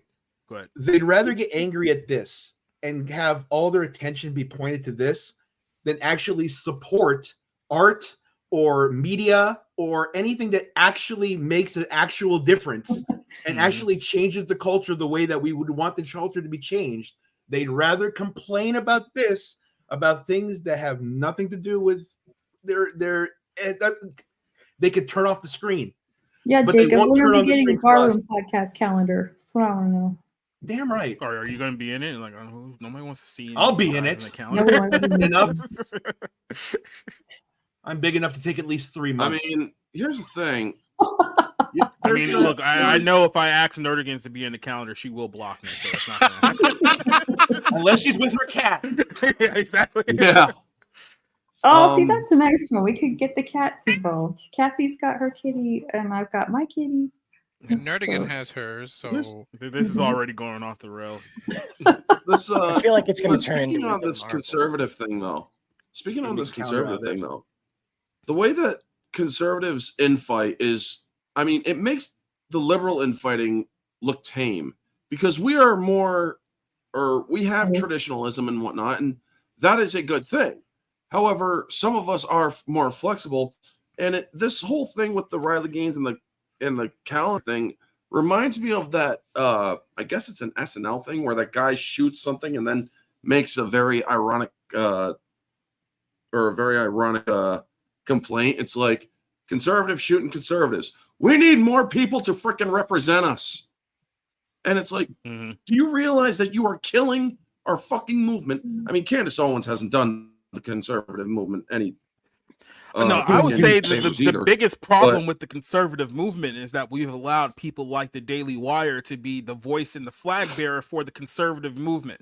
Exactly. And I can't stand the fucking Daily Wire, and I'm a constitutional conservative. I can't fucking stand them because they're like, oh, what we say is what all conservatives fucking think. And it's like, the fuck you do? You're a bunch of fucking warmongers. I don't want to fucking be get mean. involved in a fucking war overseas. Just got done that shit. No, Cider. That's usually Rob's job to be mean. I don't want to be mean. Today, so you can be mean. But you can be classic. Cage here, Cassie in the chat. She says libertarians and conservatives are not the same. And I don't want to be mean, but every libertarian, and I tried to help a libertarian get elected in 2017. I helped Robert Light run for governor in Maine, and like. Yeah. What I noticed about the libertarians, at least in Maine, is that they're just Democrats that want to shoot people and garden. That just seems to be like the going trend is they just want to shoot people and garden. Even is a libertarian. Yeah, that's like a Californian one would be shoot people and barbecue. But there, you know, What the that's fuck I even don't is a want to be Sounds mean, good but to that me. seems to be it.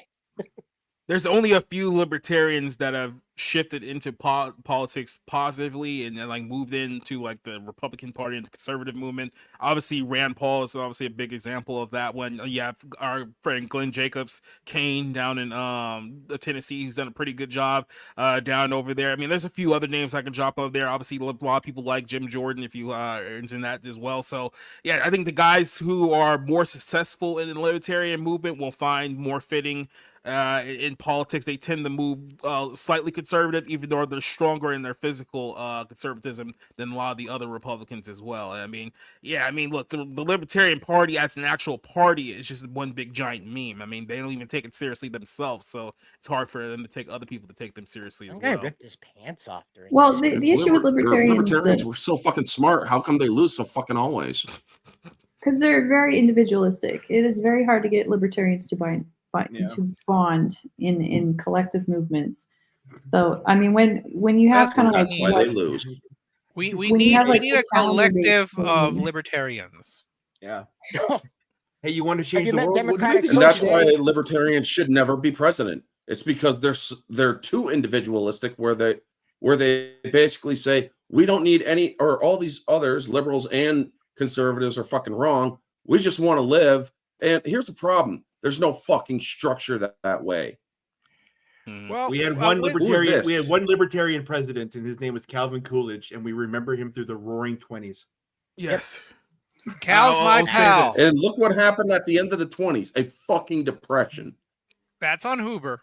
Yeah, it really is. Well, that's not He was the Secretary of Commerce, and he actually allowed the he passed, like forced passed, a law that allowed the stock market to exchange without receiving goods. So if you bought 10,000 tons of potatoes, you had to receive those before you could sell them, before Hoover came in and forced this law to go through that allowed them to just hyperinflate the market by rapid selling.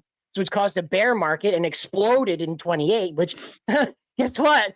Crypto's going to enter the market, and guess what's going to happen? Mm-hmm. Look, you keep cool with Coolidge. That's all I know. With this calendar thing, I find the pictures rather innocuous, and a lot of them are almost mocking, like the Dylan Mulvaney, and like the idea that conservatives think that women should stay in the kitchen and just bake pies and do that. I didn't know if she was barefoot, but no, she wasn't. She was wearing heels. Oh, okay. Well, yes. And here's the other thing people don't realize too is that the common attack from the left is that, oh, they just want you barefoot and pregnant, and then we always try to push back against that. But then when you react in a matter such as this, you only give credence to you have so many people. We do on the want left a barefoot. Okay, they can wear heels. They don't have to be barefoot. You can wear sneakers if you want to. Like my concern here is all of these people who would call themselves Christian, and they say that, oh, this is going to inspire men to lust, and so they need to cover up what they were wearing. That's kind of the mindset of the Taliban. And when you take Islam to an extreme, where that's how they justify wearing the burqas and the najibs and all of those, because they would say men would look at a woman with lust and they would be unable to control themselves. Therefore, the women have to be covered up. That same kind of mindset is coming up with the people who find these pictures was it softcore pornography? This is nowhere near softcore. And I'm going to address this too when I play the not this video, but the video right before this one, before we wrap up this segment. But this woman, whose name I've heard a bunch now this week, her name is Isabella Maria de Lusa, or whatever her name is. Isabella Maria de Lusa. Exactly. Keep on. This is a video from like 2 months ago. So the people who are upset over Calendar Gate went on a whole purity rage campaign over multiple women, and they dug up this video from literally like 2 months ago that was posted on her social media pages, and they're saying that now she's a fake Christian, a fake conservative, because obviously you can see in a shot the focus here is on her boobs. And people were really went down this. Like I said, this is not something that she posted recently. This is a video from last October. And because everyone was going in, I don't even know if she was even in the calendar that we just addressed here. She was okay. So this is just a completely different like side outrage based on like everything else. But she's been trying to defend herself over attacks from people going after the calendar girls because of this video here. And apparently it got so far that Aubrey Huff went out there and attacked her on social media, I think on Twitter, and then she revealed that Aubrey Huff apparently tried to slide into her DMs even though he's married with kids. Apparently he ended up like destroying his whole Twitter account as a result of this. So it's like this whole thing is just such a bad look on everyone involved into this whole situation. And then let me get into kind of the Christian aspect of this too, because this is Bryson Gray, who did a Christian rap response to the whole calendar thing here. Yes, it's cringe. Yes, it's cringe. Captions for me. I just wanted to say thank you very much that Cake was giving me the male gaze. Yeah, there's no caption, so you're just gonna have to listen to whatever this guy is saying here. Keep in mind, this is a rap response to a calendar. This is a calendar diss track here. Just to play a little bit of this. Hey, run it up. Daddy, run it up. The 4-year-old kid running the camera. Said 3 words and I got everybody mad. Blair White, Rob Smith, it seem like everybody fast. Trying to change definitions. This conservative class, you can't be a pimp and call yourself conservative dad. I'm about to burn it down. What a message. Y'all say other women jealous, but why? All y'all plastic. And you better calm down. You know Bryson really is savage. Ask Ashley St. Clair. I'll really call you up. Oh, they mad? Yeah, I got it. How you Christian, but you selling lust to men? That's the mind. You can hear the neighbors calling about me. I guess right I'm now. a trending topic, but for Christ, I'm a skate. I should have worked at Sonic. Hey, okay, now I'm demon hunting. If it's not traditional values, you're not conserving nothing. Y'all got porn brain and sex sales. We all know they hustling. And if you a woman, please don't speak to me. Go get your husband. Am I wrong for saying they should be more covered? Christian women keep it low key like it's Thor's brother. If you a demon, stay away unless you a sword ducker. When I slay demons, I focus because they built for tougher. And by that's all I'm gonna play now. I think we're done here. We get the point here. He's basically slamming everyone who was involved in this whole calendar thing. Here's my perspective on Bryson Young and a lot of other Bryson Gray and a lot of the other people who I've seen try to slam this from a Christian perspective. Is that I've seen Bryson Gray on Twitter try to defend his Christian values.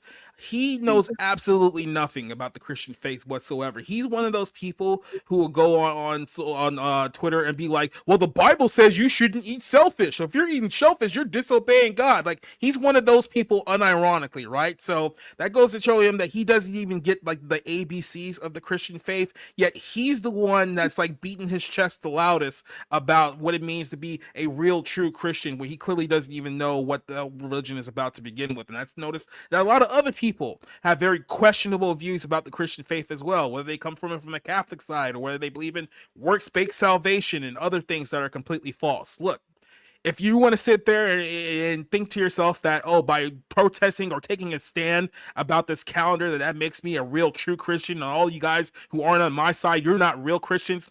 I know for a fact that, look, I've only been reading the Bible for over a year. I can tell you this much right now. I can do circles around a lot of you guys right now. So don't sit here trying to tell me that all of a sudden, if you're not on my side, you're not a real true Christian. I can tell from the things that you guys have said on your own time that you'd absolutely be embarrassed trying to defend the Christian faith. You guys are absolutely laughable, and this guy is one of them. He's a guy who believes honestly that because he's a Christian, he doesn't sin. I've heard him say it. He honestly believes that he's currently a sinless person. And if you know anything about Christianity, you know that that's absolutely asinine, but I digress. So when guys like him try to take this stand from a Christian perspective and try to make this whole thing about true Christ and real guys, it's like, I know you're a fraud. And you talk about grifting, you're probably one of the biggest grifters around right now. So don't even come with me with that angle to you. Like I said, I'll absolutely embarrass some of these guys when we talk about the true religious values here. But that's just my perspective on the whole thing. My too long didn't read version of this whole story is that my immediate reaction was, okay. And I moved on with my life. If everyone else had just simply done that, we could have saved ourselves a whole week of discourse on Twitter. Well, I think that's part of the problem is like most people today aren't, there's no self-control. It's like, I need to talk about this thing. So. And this is the problem. We get so in these bubbles and we're not even looking at the things that are actually happening in the world right now. Everyone on Twitter thought that this calendar was the hill we absolutely needed to die on. This is where we need to break apart. The topic of conservative women in a bikini and a swimsuit on a calendar, and whether that was the issue to die on. It's like there's so many other things that we could be focusing on right now that would actually unite people and actually get people on their side, because there are a lot of screwed up, messed up things happening in the world. This is really honestly not an issue. And one more thing before I let Eddie go on, I'll let you guys wrap up here. The whole argument is that, oh, you guys are promoting lust, because they take the parable in the Bible with Jesus says that if you look at a woman in her in lust in your heart, then you've already committed adultery, and they'll use that as their basis. The whole point of that parable is that the act of adultery starts with the thought, not the action. So the point is not to lead yourself to the action of committing adultery. These people have taken that parable and ran the complete opposite direction of just don't look at any woman ever, because if you look at a woman, you're going to have lust for her, and that's bad. So now you've made people be sexually frustrated psychopaths. That I don't know if you looked at history. That usually tends not to end well for people in the course of U.S. history and psychologically wise. So yeah, maybe don't promote that. Maybe just tell people exactly what they need to hear, which is the truth, and not your completely warped version of what the Bible men says. And women for this are supposed to work together. Okay. I don't think that all the pictures are really that great. I mean, I'm fine with Josie's picture. I know she got a lot of heat for it, but it's like, that's cute. She's covered up. The bathtub one and the beer case one. Yeah, maybe we could do a little bit extra better work there and stuff. But I mean, like, it's one of those things where men are not supposed to lust and women are supposed to have self-respect. So we share in the responsibility. We don't share in the crime necessarily. So, but, because women can try their best to tempt men and, And look, debate, and then they can also. If you guys have seen my Twitter feed, I have definitely called out men who, let's just put it this way, can't control their sexual urges. So don't think of I'm just coming at it from one perspective where I'm not calling out both sides. But I'm just here to balance it out for the women, because some women have this mindset that you could walk around in the black bars and be absolved because men aren't supposed to lust. And it's like, no, chastity is a virtue as well. Modesty is a virtue as well. Self-control is a fruit of the spirit. And for what it is, I mean, all these conservatives complaining about all of this and try to get the whole, try to get the base all behind, this kind of way of thinking. I mean, are these the same people that are also going to vote for the guy who grabs grabs girls by the P word?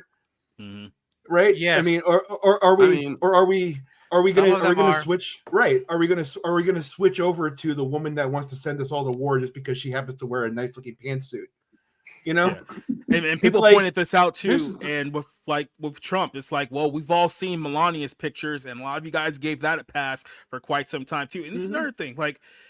There was a company not too long ago, especially I think it was Trump's first term, called like America AF, and you guys may have seen it. It was like kind of like a meme company where they would do like workout clothes for kind of like gym bros, and they would always do like an exaggerated like Ronald Reagan or George Washington, Donald Trump, and it was like these over the top clothing, and they would have like in shape guys and like hot chicks promote their stuff, and that at the time was like a big brand, right? So it's like, okay, none of you guys seem to have a problem with this several years ago. So it's like, when do we make the decision that, okay, that was okay then, but this is not okay now? Like, shouldn't there have been some bit of consistency here throughout the course of the last few years? When Andrew Tate got arrested, that's when we all switched over.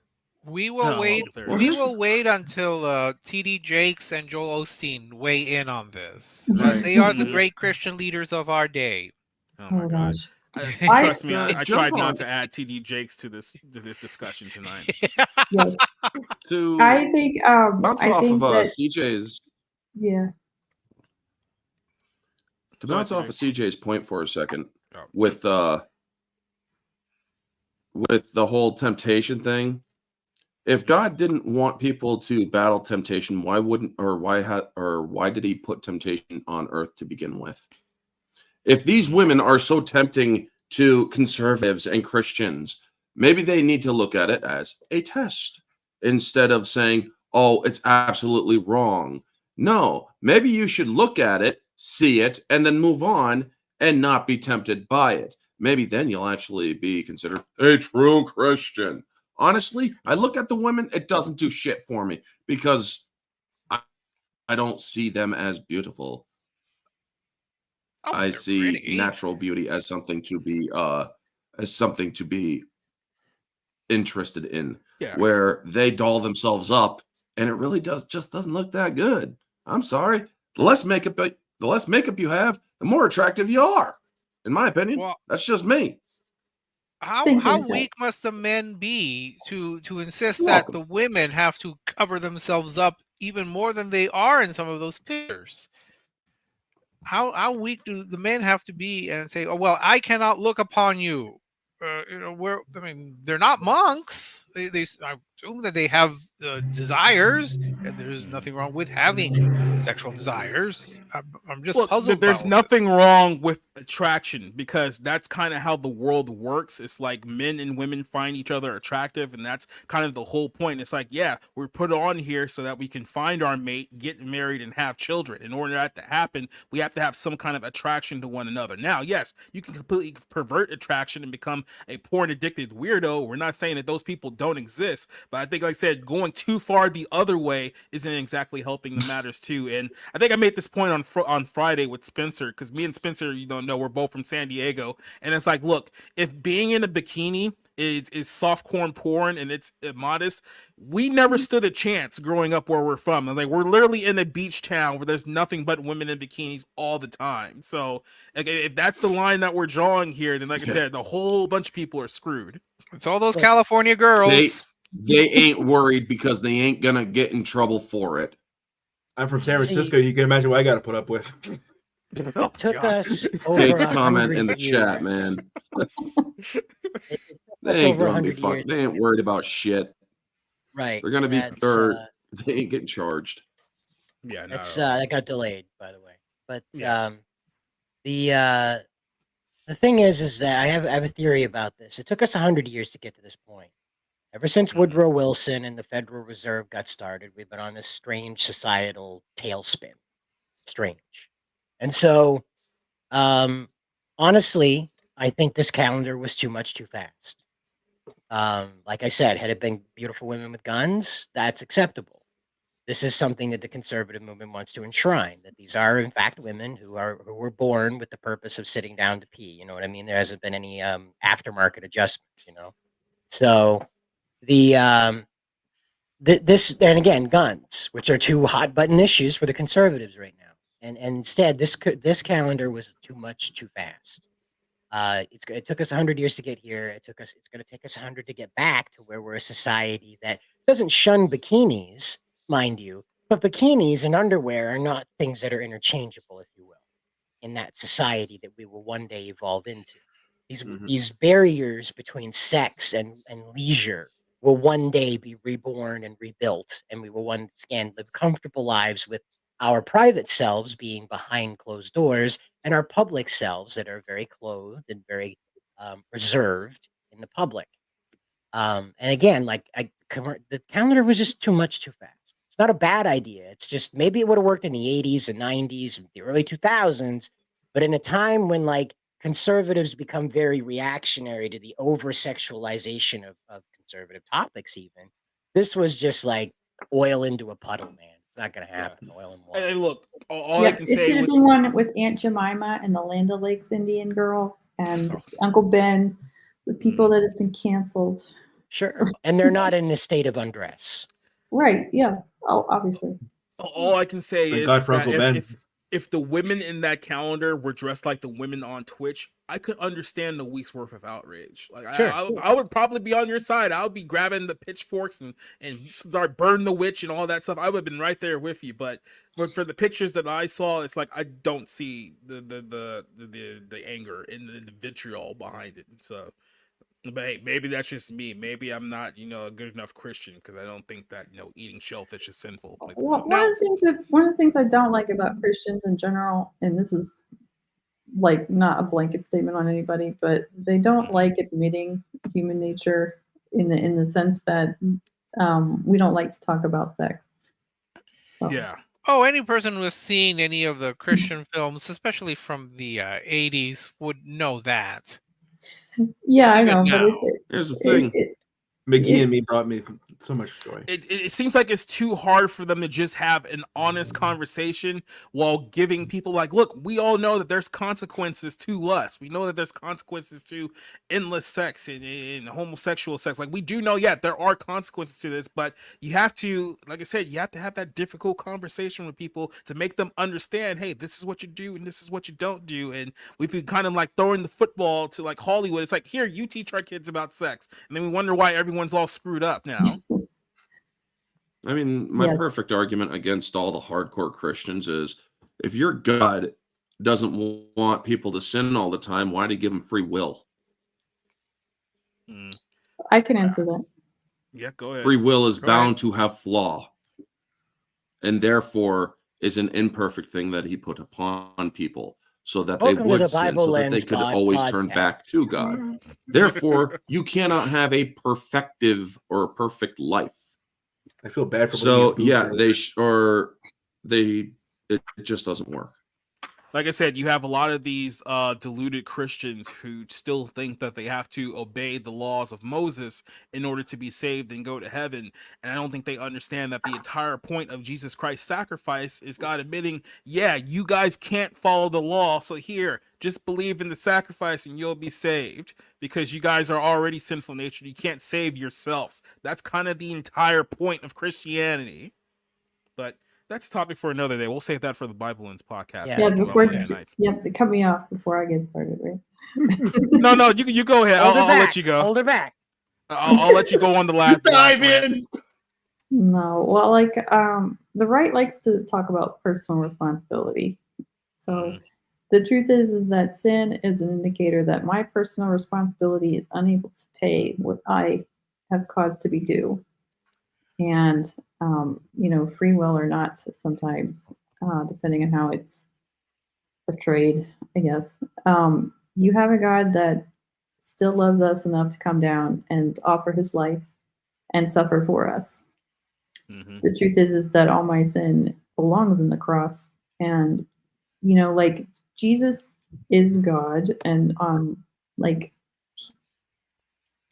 on some level, I feel like the eternal there's a time, the cross is the time when the eternal and the temporal meet. So he is always paying for my sin. Yeah. Like I said, unless you're one of these people who believe that, no, he only paid for your sins up to this point. Everything else is on you. It's like, no, none of that's in the Bible at all. Like I said, these are the same people who are arguing against the calendar thing. It's like, that's the part that bothers me. Well, and I've said it before, part of it is just because the conservative right and the non-religious conservative right and the religious right are too intermingled sometimes, and I think the branding on it is misleading in that regard. Well, yeah, like I said, my too long didn't read that this whole thing is stupid. I think everyone involved is stupid on both sides. So I think some of the problem is just that there are a lot of big names that are involved in it too, and the bigger your name is, a lot more people are going to come after you for it. I mean, that's kind of what Eric July is facing as part of the Comicsgate stuff, that the drama that goes on there. I've seen a lot of it this week. Mm-hmm. So, well, I don't know how big those names are. I really don't know who almost any of them are. Well, I mean, and that's part of the other flaw of being a conservative is that you tend to be more community minded, and it tends to be more immediate community minded. So, like, I don't care about any of these people personally, but if I met them, I'd probably be polite, Well, the theme of this show Same. is internet outrage, and we have to end note on the other big internet outrage of the weekend, which is the whole situation going on with AEW's Chris Jericho and Kylie Rae. So I know some of you guys are not familiar here, so I will give you guys kind of the backstory of this whole situation and how we got to this point. This story on face value is not a new story. This is a story that I have personally heard from a number of people in the business over the last several years. But because at the time there were people trying to be favorable towards AEW, they kind of helped bury this story. But now that the AEW is no longer the super hot company, they like, okay, let's get rid of Jericho. Here's what happened. Allegedly, keep in mind, this is only allegedly at this point. 4 years ago, Chris Jericho, who is with AEW at the moment, had apparently invited Kylie Rae, who was a wrestler for only a few short months with AEW, into a hotel room where he apparently tried to hit on her, at least tried to get with her. That's the story. And she ran off upset. Some people allege that this was part of the reason why she left the company, like I said, just a few months after arriving. Now, there's other people involved in that story of why she left in the first place. We'll get to them later on here, but this is kind of the theme of this story. So this is an incident that happened back in 2019, and we hadn't heard anything from it since. Kylie Rae, if you guys don't know, is a female wrestler who has had multiple issues with multiple companies over the last several years. After she left AEW, she went on Impact, and then literally like a year after that instance, she no-showed Impact's biggest show of the year and left that company. So she has a reputation of being unreliable. She's had issues with mental health. She had issues with alcohol and marijuana, according to her own admission there. So there's been a recurring theme there. So fast forward a few years later, and Nick Hausman, I believe is his name, is one of these guys who runs like his little like podcast or whatnot. I don't know if he's a dirt sheet writer, just a podcaster. Brother Danhausen. Oh, really? Well, that makes things a lot interesting. That's why. That's why. Right. That's why this whole it circles into the whole Punk situation. And that makes a lot of sense. Because yeah, we'll circle this around to him too. So he did a podcast late last week where he was talking about Chris Jericho, and he went and made some very interesting comments about Chris Jericho, even linking Jericho to Harvey Weinstein based on this alleged incident that most people outside of the business didn't know about, but most people in the business did know about. So he went up there and basically said this, comparing Jericho to Harvey Weinstein, and followed up with Kylie Rae confirming the report and an inappropriate interaction between the two led to her quitting AEW. Much of Jericho's embarrassing Christmas Day tweeting of Stephen P. New also wasn't on the bingo card. So this goes back to the whole CM Punk situation. You guys know we covered this a while back ago. CM Punk got fired from AEW after getting into his second altercation there. He's now at WWE, and there's a lot of people who are favorable to CM Punk who are still with AEW who don't like Chris Jericho. Jericho has been openly hostile towards Punk, and it's kind of a more political bent to it here. So you have people who are still favorable to Punk who are against Jericho. So all of a sudden, Jericho goes after Punk's lawyer on Twitter on Christmas, and just a couple of days later, he wants to bring up these allegations from a few years back. So this was the talk of the town. People were demanding that Jericho not only be removed from the pay-per-view last weekend, that he be fired from the company. There's people saying, running away with this whole story here. Now, Kylie Rae herself has not officially said anything regarding the situation. She did reply to, I guess, Nick's initial comment about Jericho, or no, she replied to this post here about his accused behavior, and she replied to it with a heart emoji, and that was it. And a lot of people just took that and be like, she confirmed the story. Jericho needs to be fired, and everyone's been turning on him ever since then. So here you have an internet rumor that's kind of divulged into this whole call that Jericho needs to be removed. Jericho needs to be fired. So just kind of rewind back here. You had apparently a hotel interaction between these two that went sour 4 years ago. Keep in mind, that has not been confirmed the reason why she actually quit the company in the first place. There was also rumors that she apparently had an inappropriate interaction with Cody Rhodes, who was in the company at the same time period, that ended up getting into a fight with Brandy Rose, because a lot of people were blaming Brandy at the time that she left for the reason why she left in the first place.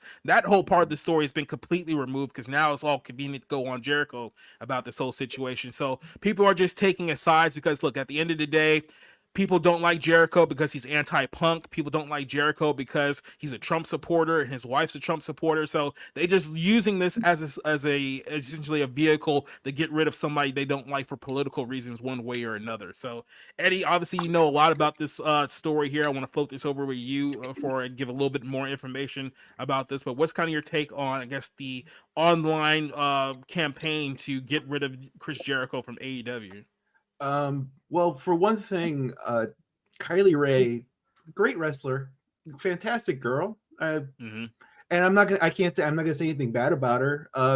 The biggest problem she ever had was no showing a bunch of things. That's the one cardinal problem you cannot do in wrestling. You do not no show.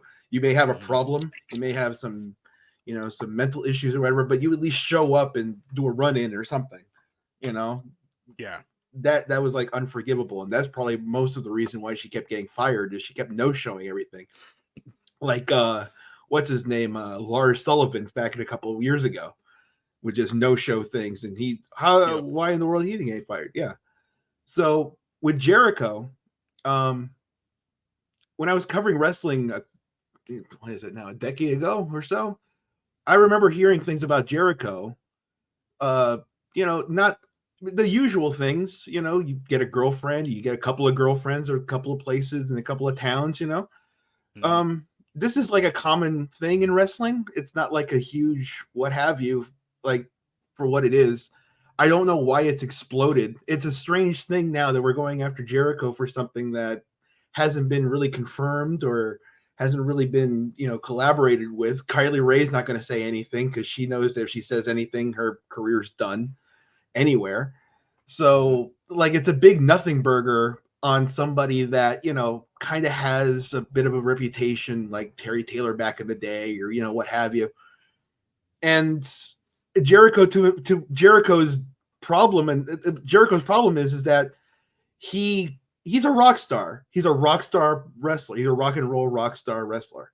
Yep. And there aren't many wrestlers his age that are doing what he can do, which is go out, do a concert, and then come back and do a match. Most wrestlers his age are either retired, running a car wash somewhere, or, dead. So it's like, especially in wrestling. Right. It's like, exactly. It all, so for him to, I think that's a lot of what this is. If there is anything to it with this Kylie Rae thing, is that he probably thought that he's Chris Jericho, and when you're Chris Jericho, they let you grab him by the, So keep in mind, like I said, the allegation here is that he tried to hit on her in a hotel, tried to hook up with her, and then she essentially said no, and then that was the end of it. There's no record of, he tried to force himself upon her or anything like that. It was just like he wanted to get with her, and she said no, she blew him off, and that was kind of the end of it. So here's the thing. What do I think? Do I think this whole story happened? Like I said, I heard this as a rumor several years ago, and this is kind of what I heard from people who were involved, that there was something that happened between them. So could this possibly be true? Yeah, it wouldn't surprise me if it was. But here's the problem that I have with it, is that no one really cares about Kylie Rae or this entire situation. They're pretending to care now because it's convenient to care. This is something that happened several years ago. If the dirt sheets and all these people who knew about the story wanted to bring this to light, they would have said something in 2019, and they chose not to because they wanted to be favorable to Tony Khan and his upstart company. Yeah. And this is what I notice a lot, and especially in wrestling, this has become a thing now. It's that when people decide that they want to go after someone for a political reason, they'll take an issue and pretend like, we're going to pretend like we're the flag bearer of this issue and use this as a weaponize it to use it against somebody else. This is the same thing that happened a few years ago with Tessa Blanchard. Tessa Blanchard was at Impact at the time. I believe she was about to win the world title there.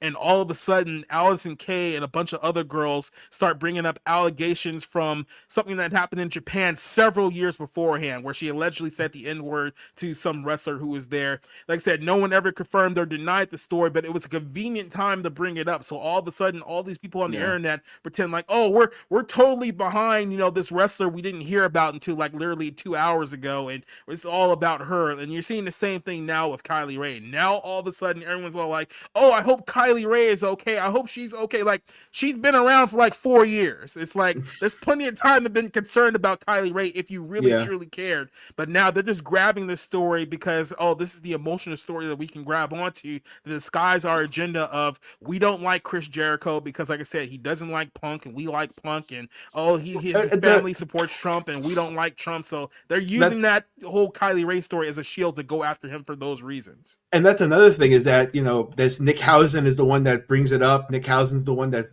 puts it out and everything else. Nick Housen, CM Punk are like this.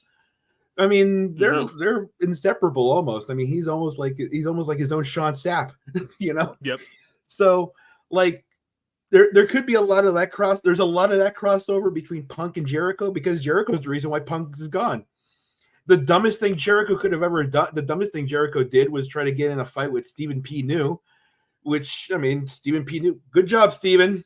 Shut Jericho up. If you're going to be his lawyer, shut him up. And if you're going to shut him up, do it on Twitter.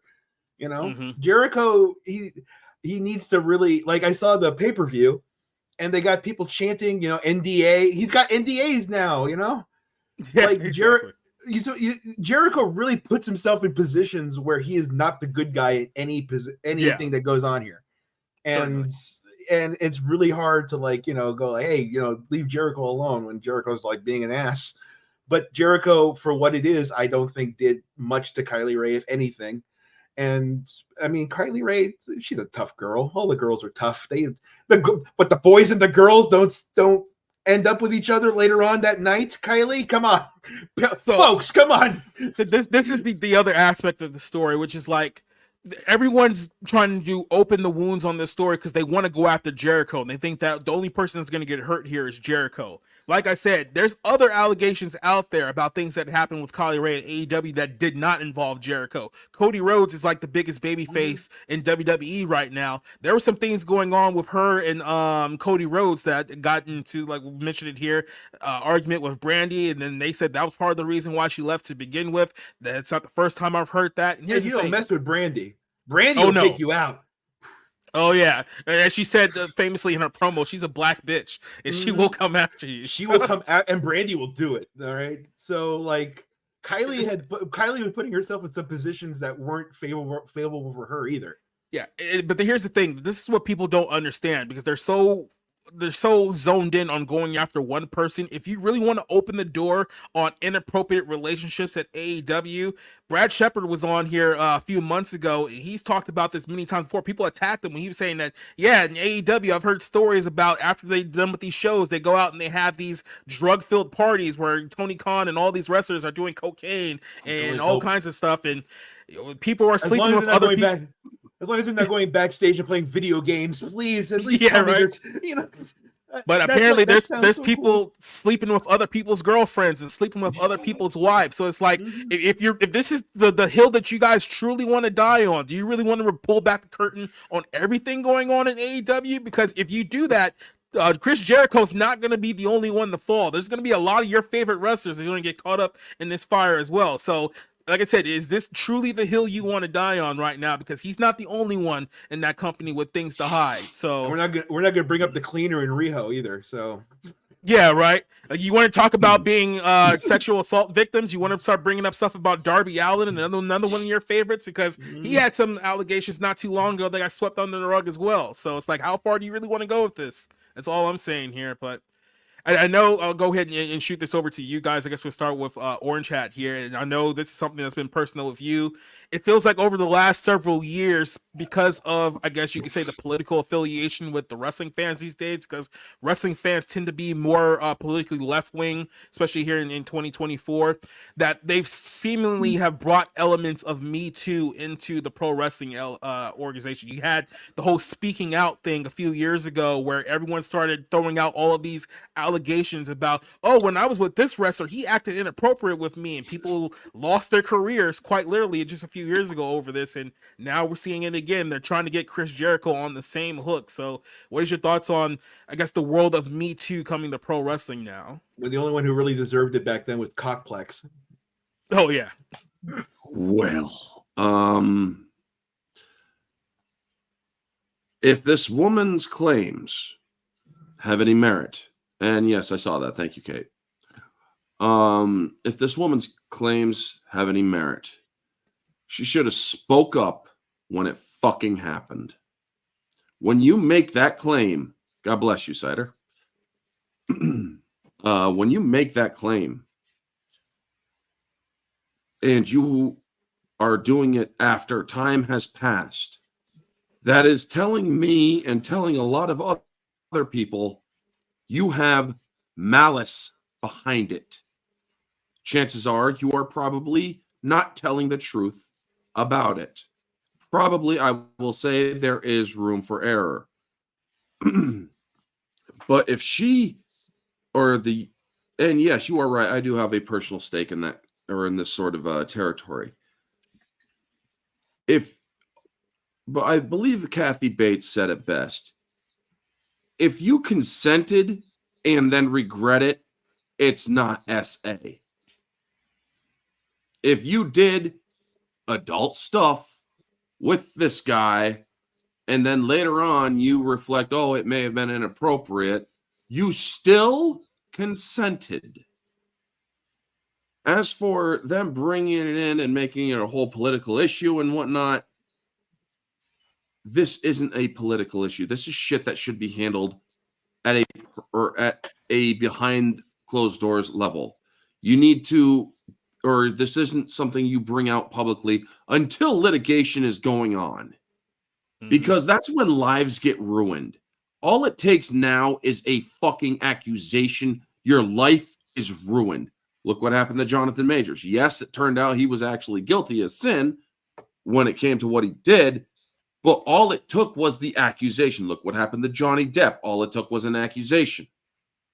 And yet, the same shit happened to me. All it took was an accusation, and my life got fucking turned upside down. So yeah, when I hear about shit like this, it's not that I'm on or automatically against the woman.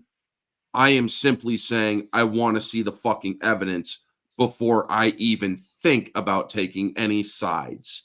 Because until I see evidence that shows that this shit actually happened, I'm sorry, I'm not buying it. Yep. That's all I have to say on it. Perfectly put. Any of you guys got any thoughts on this story that you want to bring up? No, that's succinctly put it. I mean, they waited this long to talk about it. Chris Jericho's been around for a long time. A lot of you probably don't know Testify, but he was a big fan of the wrestling scene. And Chris Jericho was one of his idols. He tried to emulate a lot of Jericho's heel turns.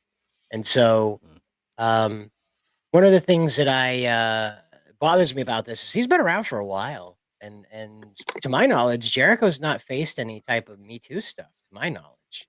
That's mostly been over in Ric Flair's corner and helicoptering his dick in a bar in front of a bunch of people. You know? Actually, it was a plane. Thank you very much.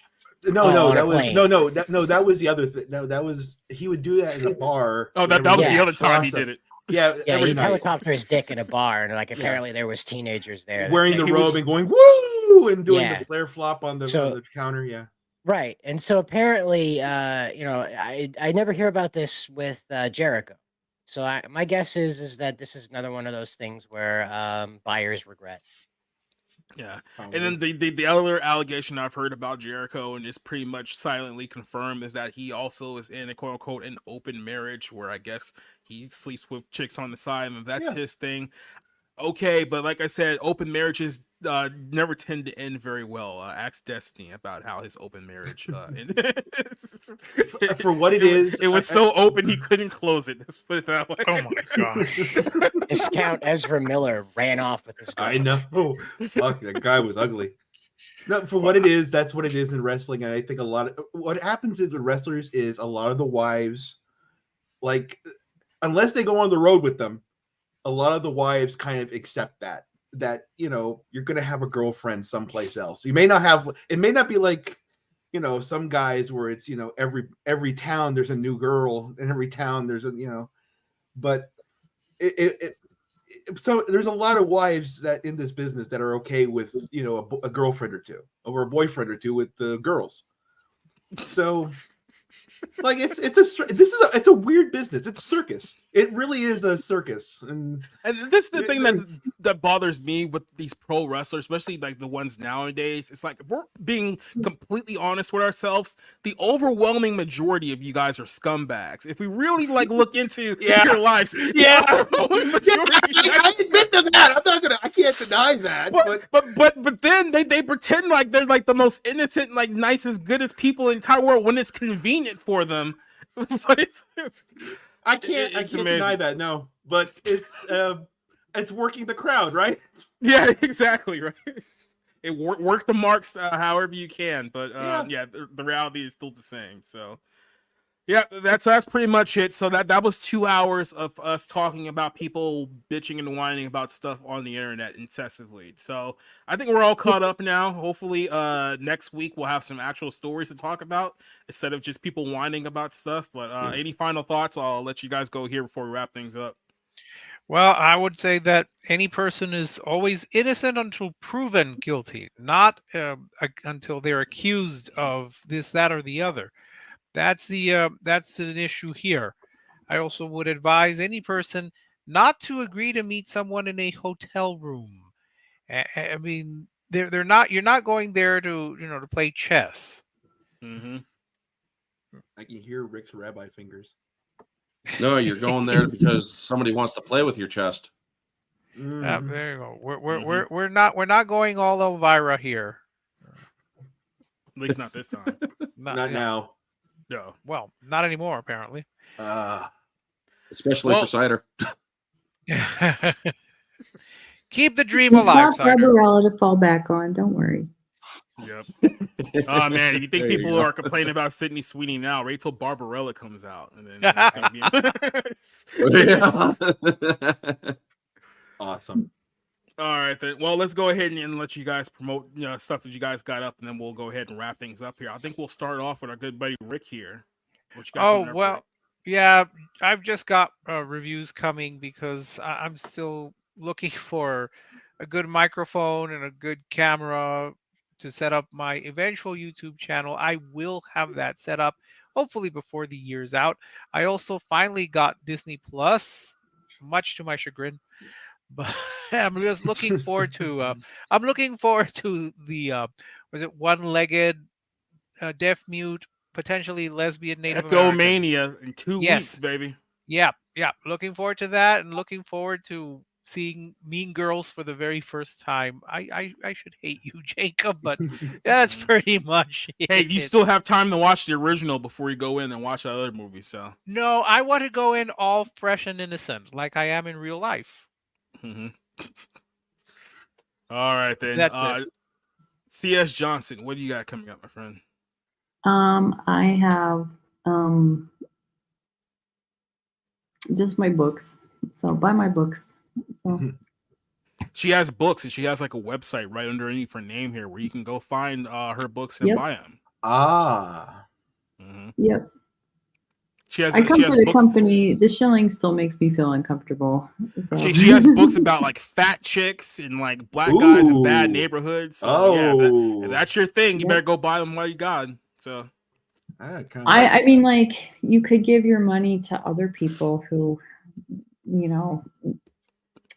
I don't know. Yeah, no, you can always fall back. You can always fall back on those same demographics, making sweet love to orcs. Yep. Right. So. There are worse people to give your money to that you probably give your money to. So yeah, like Tony Khan, give your money Triple H. To give your money, to give your money to CS. Orange Hat, master of all things orange. What you got coming up? I am January is movie versus movie theme streams, Tuesday afternoons. So earlier today I did Violent Night versus Fat Man, and I have that up on my channel right now. Next week is Deep Impact versus Armageddon. Which movie do I like better and whatnot? So yeah, it's basically movie versus movie of similar themes. And this Thursday, I have a Godzilla -1 discussion with me and 5 others. So yeah, we're going to be giving our thoughts on the movie and different elements of God or of the Godzilla universe. Fridays is usually Orange Hat Uncensored. I'm going to be seeing how I can do with that because, well, certain situations are going on that might make it untenable. So Sunday is the weekly recap where I go over my thoughts on certain events, sort of like what we do here, but it's just me at that point. And yeah, other than that, I'm on here, and later or sometime this month, me and my friend Mara are going to be doing the 1s and 2s with National Treasure with Nick Cage and Con Air and The Rock with Singles on Thursdays on my channel. So it's basically a Nick Cage New Year. So yeah. Nice. I love The Rock. Good movie. I love it too. Good old cider. What you got over there? Main cap? No, just the what do we do on Bounding on Wednesdays again? What is that called? Oh yeah, the nope, lost it again. Zero. It's your show. Didn't you It's a name the zero. show? Yeah, well, I'm really high. What- Okay, what come happened? on. Well, yeah, your background looks like a giant fucking pot leaf with all those veins. Oh yeah, it does. doesn't It does. It's like I mean, it is basically a green screen, so you can do some very nefarious stuff with. It's like a bug's life, but in a marijuana leaf. Yeah, there you go. I'm not that sure. But anyway, yeah, 01 stream on Wednesday. Check it out, 9 p.m. Bounding. If not, if you like it on X, you can check it out on X. We stream on X with it. So X gonna give it to you. X gonna give it to you. All right then. Awesome. And let's also thank our guest Eddie Brock for joining us once again. What do you got coming up, Eddie? Oh, hi everyone. Let's see, what do I have? I just released an article on Fandom Pulse. Not to push that whole thing, but on Fandom Pulse, I released an article a couple of days ago, or yesterday. Yeah, yesterday, about the localizations and about the manga localization problems going on with. I'm also high apparently. I'm apparently pretty high myself. And listen, go read the article. It's on fandompulse.com. It's about AI and translations.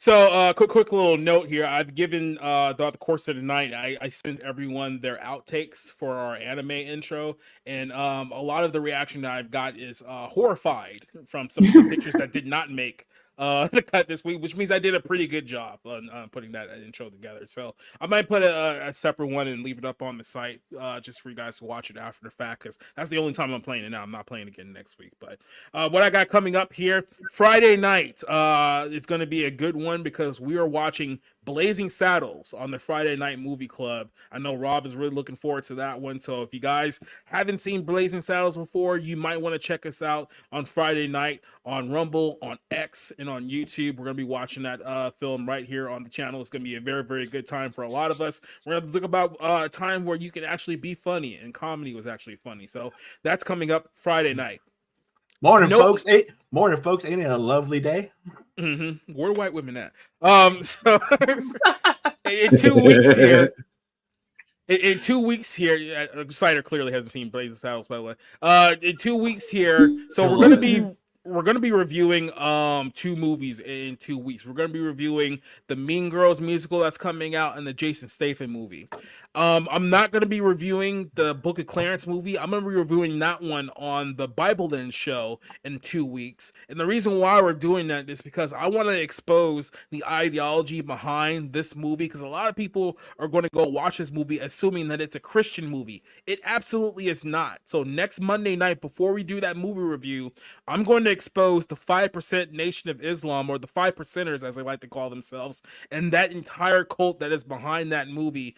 If you want to see what a completely racist, occultic, what's the best way that I can describe that without just going out on a tangent here? If you want to see what sheer stupidity looks like, definitely check us out Monday night on the Bible Lens podcast as we've exposed the 5% Nation live here on the show. Then next week we'll be back here, episode 81 for the Barroom podcast. And keep in mind, in 2 weeks, episode 82, we will be reviewing all 5 episodes of Echo here on the Barroom Podcast. It will be Echo Mania. Echo will literally take over this entire show in 2 weeks. It is going to be absolutely great. Yeah, you can use that one. There's a lot of words you can use to describe that one, Spencer. So that's in 2 Vomit weeks. inducing? Echo. Yeah, exactly right.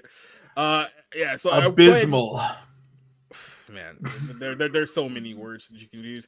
Shout out to everyone who joined us here tonight. I know Cassie and Rob couldn't make it on there, but they were listening to us tonight. Spencer, Josh, Alex versus Evil, Kate, Dante, Neil Zoic, Vanya, Dobafett, Magnificent Devil. Who else do we have on here? Duke Nukem, Satu Sanama joining us here tonight. Who else was joining us? We'll give you a quick shout out. JEC was on our show tonight. Blacklist Universe, Awesome One, which is Cider, was there with us as well. Mephisto giving us a quick little stop by here tonight. A whole bunch of people are joining us in the chat. Christopher Dominguez, give a shout out to you. Tactus Jones, we shot you out earlier today. DK, everyone who joined us on the show, we thank you for joining us for another episode of the Barroom Podcast. Hopefully we'll see you Friday night when we watch Blazing Saddles. If not, we'll see you Monday night when we expose the 5% Nation. And if not, we'll see you guys here next Tuesday night here on the Barroom Podcast. Adios, good night. I don't have an anime outro, so we're just going to play the regular outro. So good night, everyone. See you later. It's over. Go home. Get the hell out! Get out! Get out! Get out! Okay. Get out! Get out! You get the hell out!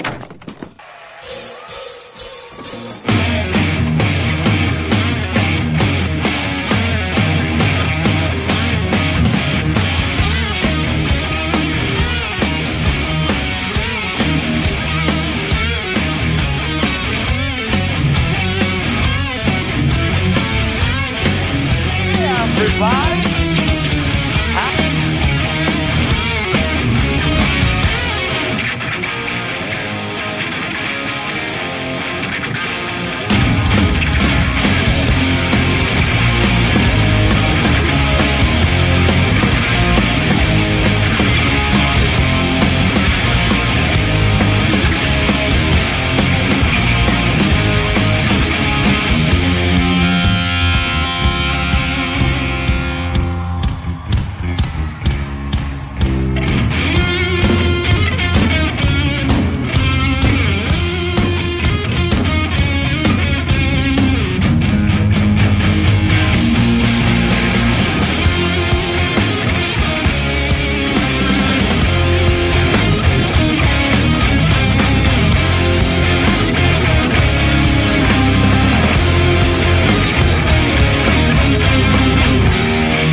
Never mind who you thought I was. I'm Rick James, bitch.